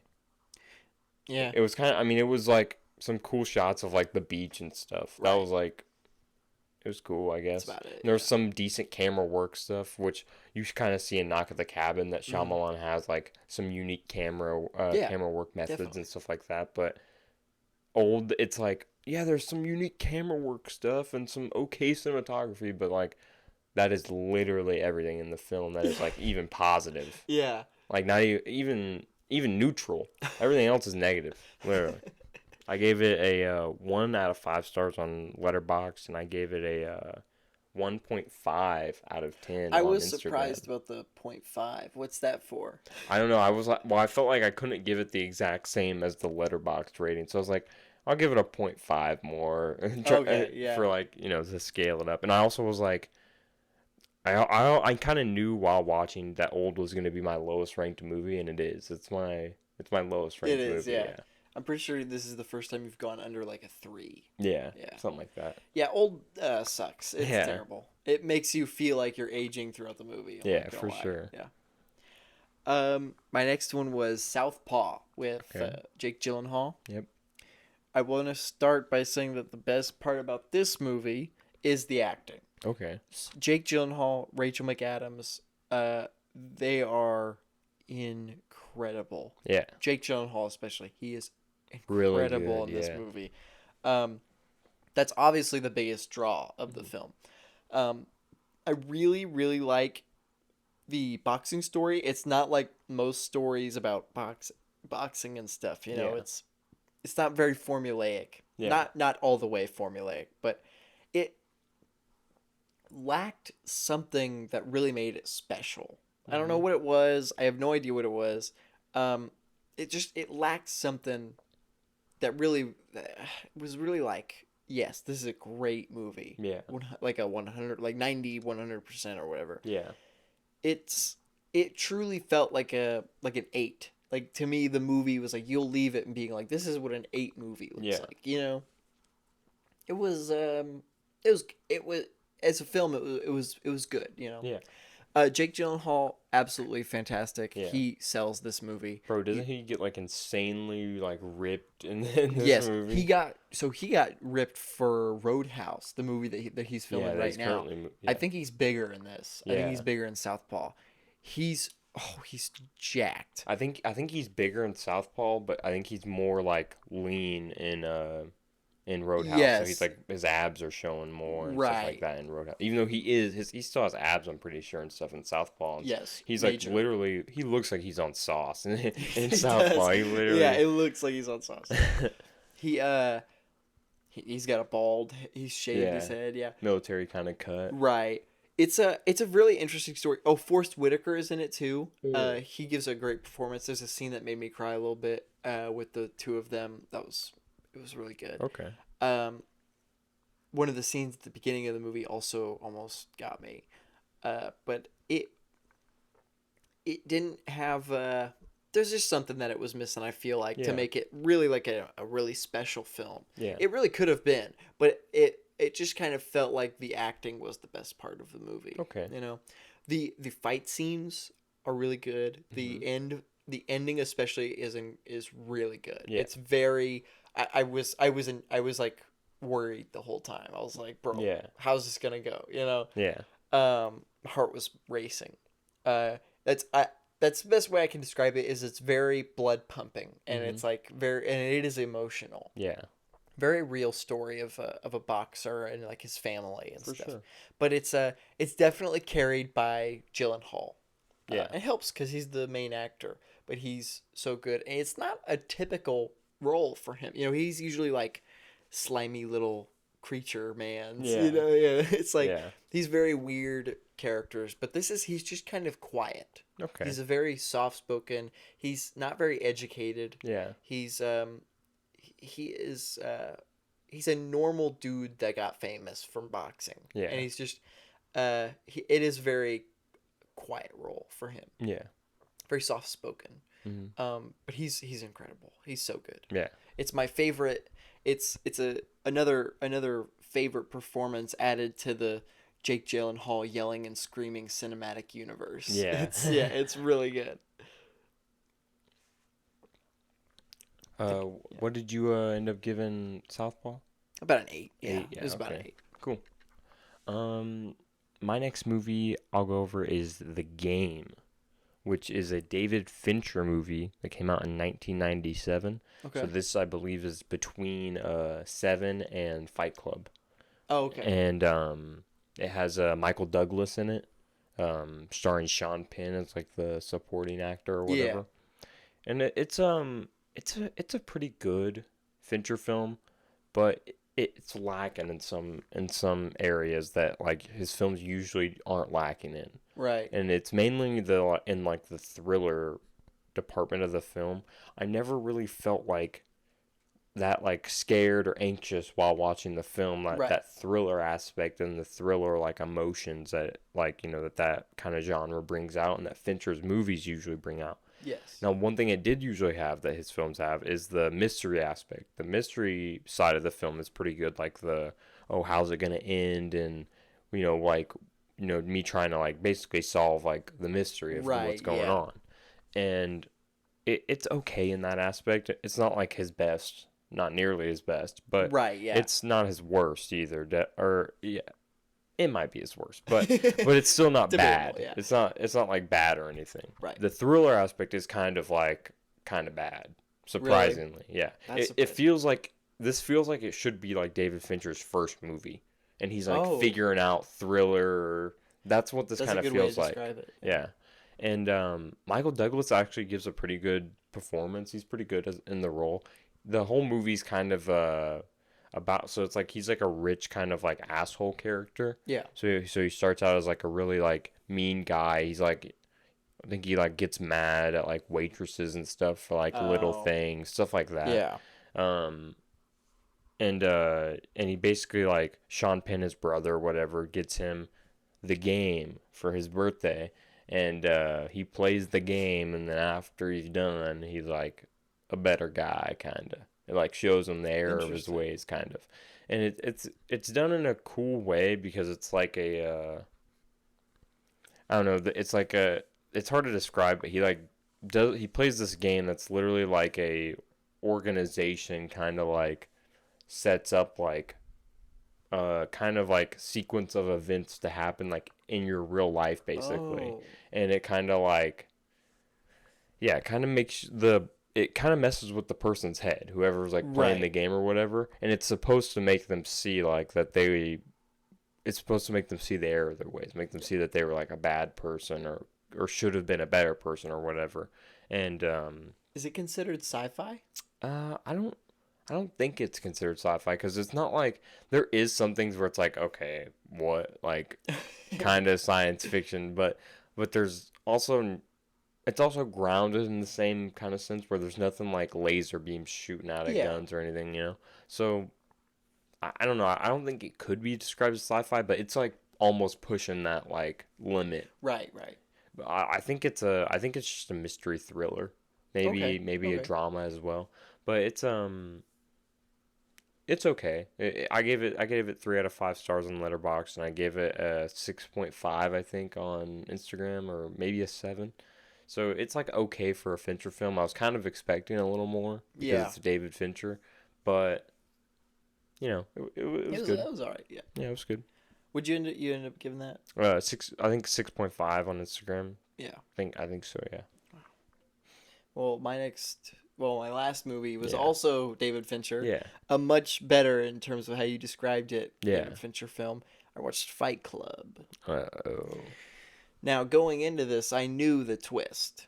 I knew the twist about the thing I'm not going to say now. Yeah. But I knew what the twist was. However, this movie, I almost was questioning if I knew the twist or not. I almost was like, do I know the twist? You know? Dude, I'm not even lying. That's literally the exact same experience I had. Like, I knew the twist going into the movie, but I felt the exact same way where I was like, do I? Yeah, do I know? That's how I felt, yeah. I think it would have been better if I didn't know at all. Yeah. But the fact that this movie can make me question if I actually knew it or not is incredible. Oh, yeah. This movie is so good. It's the Fight Club aspect. Oh, by the way, I'm breaking the first and second rule of Fight Club to talk about this. But the Fight Club aspect is surprisingly like not as like it's important, but it's surprisingly not as like prominent. Yeah. Like we hardly ever see them fighting. It's not like it's funny that like the actual Fight Club isn't exactly like the point of the movie, you know? Right. Like it kind of is, and it does play into like a part of what the movie like can be interpreted about and stuff like that. Definitely, right? Yes. But it's not like you can say like that's like the main specific thing that the movie's about. No, there's way more. Yeah. Yeah. It's consumerism. Yeah. Surprisingly, I was like, why is it? There's a lot of consumerism. Yeah. It's kind of like he kind of explains it, but Tyler Durden, he kind of explains it as like consumerism has kind of like led to like a lot of the problems of like that men have and stuff. So that's kind of like at least that's what I kind of interpreted a lot of what he was saying. Okay, that makes sense. Like the whole like how men like the main consumerism thing I remember about him talking for men is like Calvin Klein underwear and like going to the gym a lot because like you see like models being like really fit and stuff like that. Yeah. Yeah. That's a good way to look at it. Yeah. I think I really like the idea of this movie basically being how men are in general. Yeah. Like the different aspects of how a man is. Yeah. It's like how a man might view, you know, in the beginning, Edward Norton's character goes to different therapies, and he doesn't have any of the issues that they are there for, which is like, it's awful that he's doing that. Yeah, it's literally to get his own like personal gratification out of like these people who have like ball cancer and stuff like that. It's horrible. Yeah, it is pretty horrible. Yeah. But it's also, I also looked at it as a way of like, well, he was trying to get his emotions out at the same time. Yeah. It's like something that's kind of looked down upon if you, like a man being emotional or whatever. Yeah. I mean, not anymore. Yeah. It's not anymore. But that's kind of how I looked at it with obviously him being terrible while doing it. Yeah. But him letting his emotions go and being emotional as compared to Brad Pitt as Tyler Durden, who is, man, I just want to beat the shit out of everybody. Yeah, he's like, that's how we express our emotions. Yeah, it's just, that's how we as men, we beat the crap out of each other. It's literally like his idea of expressing emotion, Tyler Durden's, is like either like beating the crap out of somebody or literally like anarchy, like destroying down like the structure of society kind of stuff. Literally, yes. Which, that's such a crazy turn for the movie to take, is like terrorism. It's crazy. There's a lot of what I love what David Fincher does with making you feel absolutely gross. Like, I wanted to take a shower while watching Like the the movie. sweat and stuff in this movie. Yes. The sweat, the house that they live in is. I would end everything if I had to live there. Yeah, off. He's just Isn't so there a good. scene where he pours like some like acidic chemicals or something like on his hand when or he like kisses it? yeah Kisses his yeah hand. there's some gruesome scenes, honestly. There's some horrible scenes. Even the fighting scenes are kind of like they're violent. Yeah, they're violent. gruesome. Yeah. They're beating each other. I love that Jared Leto is in the title crawl of the movie. Like it's in the very beginning. It's like Jared Leto, you know? Yeah. And he says like 3 things, and he's not even in it for that long. It's so weird because it's like 4 main actors. Yeah, and he doesn't even like, bro. He doesn't even look like himself. Like you could easily watch the movie and not know. I didn't know it was him until like after his character had been introduced. Yeah. Like a lot of scenes later, like towards the end, kind of thing. I was like, oh my god, it's Jared Leto. He does not look like him at all. But it's so funny. But the movie is like, it makes you feel like you're gross, and it really gives you this grotesque, disgusting feel. Yeah. It's help the use of like browns and greens and like liquids. Yeah, even like the color filter itself, it's always like grim and kind of like dark, kind of never really bringing the movie up to like a lighter kind of pace or lighter tone even, you know. Yeah, I definitely got that. It's very interesting. It's a very interesting movie. I enjoyed it quite a lot. Yeah. I probably watch it again. It was I don't know. I really like the scene where he's like, no, sir, don't hit me, and then he beats himself up to make it look like the boss was doing stuff to him. Yeah. So that's so good. That's some crazy. You gotta have some real like control over yourself to like be I'm gonna jump onto this glass table and it's gonna shatter in my hand. Yeah. You know? Bro, to me, like, this is like clearly the like Edward Norton kind of performance. This is his movie. Best performance for sure. Yeah. He's literally going like Brad Pitt obviously has like a crazy good amount of performances. This is Tyler Durden to me is like arguably his best performance for Brad Pitt, but for the narrator Edward Norton, like that's his character. Like that's literally like what he's known for. And he's good in other films. He's good in the Wes Anderson stuff. Mm-hmm. He's good in Birdman, but those aren't really good in Fight Club. Yeah, like those don't let him shine. Yeah, this like that. This is the role that really lets him like let it out. Kinda. Yes, exactly. Brad Pitt, I'd say Brad Pitt's best role, in my opinion, is 7 probably. Yeah, I don't know. I'd say 7. I don't know. There's a lot of good Brad Pitt roles. He's good in everything. I even like the Once Upon a Time in Hollywood role, even though he's kind of like just a dude. Yeah. But he's kind of like Brad Pitt, kind of. But yeah. It's kind of cool. I don't know.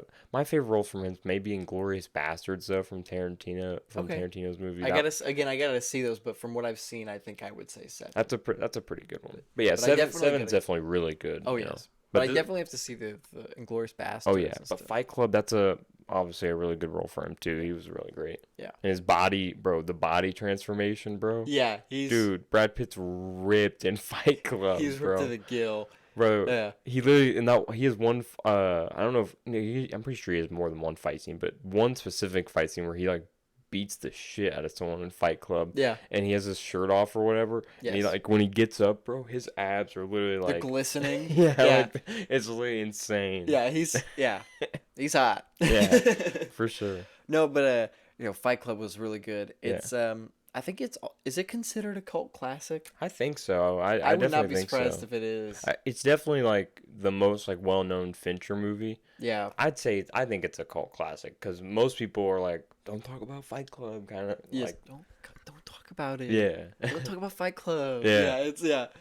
No, but Fight Club was really good. I gave it like a 9 or a 9.5. It was really good. Again for me, like a 9 is a 9, but a 9.5 is basically a 10. Yeah. And a 10 for me is a movie that I will be rewatching over and over, that I love, and I can sit down and watch it at any time. Yeah. Everything Everywhere, Whiplash. Yeah. Like Avengers Endgame, things like that. Yeah. Like I would make it a 10, but I might need to rewatch it. And if I rewatch it, I might be able to be like, yeah, you know what, I'm gonna watch this over and over again. No, but it was really good. I liked it a lot. Well, this week we obviously didn't have anything to review current. We did not get around to watching Mandalorian episode 5. So next week we will have 2 episodes to talk about, just like last week. Just like last week. Hopefully that comes to an end soon. So hopefully we'll get around to watching all of them. Yep. Also next week is Mario week. Yep. Yes, sir. Next episode's really gonna be like a big Mario focused episode and stuff, so that'll be really fun for sure. I plan on taking my Mario plushies to the theater. I plan on every single one of us gets one. Yeah. I'm really excited. I haven't been this excited for a movie since Endgame. Yeah. I won't say No Way Home, because No Way Home we knew going in what it was. Yeah. This is on the level of Endgame of I don't know what to expect, but I know it's gonna be perfect. Yeah. You know? So I'm just so excited. I can't. I'm probably, you're gonna cry. Just a grown man crying over the Mario movie in the theater. But not only Mario, there's also a bunch of trailers coming out too. Over the course of the week and stuff. The one that I specifically know is Blue Beetle. The Blue Beetle trailer comes out pretty soon. Okay, got it. So we'll have some trailers to talk about. Obviously, big Mario movie. Big Mario and stuff week. We'll have to talk about. It's Mario week. Definitely have a lot to talk about for sure. Yeah. And Mandalorian too. So, Mandalorian. We'll have some good stuff. Next week also, Air comes out. Yeah, Air comes out. I don't know that we'll watch it next week. I don't know. I don't know. It just depends, you know. But we'll get around to watching that soon. We'll talk about it when we do. But I think that's the conclusion of episode 5. Thank you all so much for listening. Yep. If you want to catch us at other points in our when we're not recording, not doing the podcast anywhere else, I am Maceo Movies on Instagram. And I'm a lot of reviews on Instagram. Yep, and you can find us on Instagram together as the Cinemaniacs podcast. That's at Cinemaniacs Pod. I'm on TikTok as Maceo, and my YouTube is also Maceo. And you can also find us on TikTok at the Cinemaniacs Pod, where we post clips and little tidbits of the show that we get.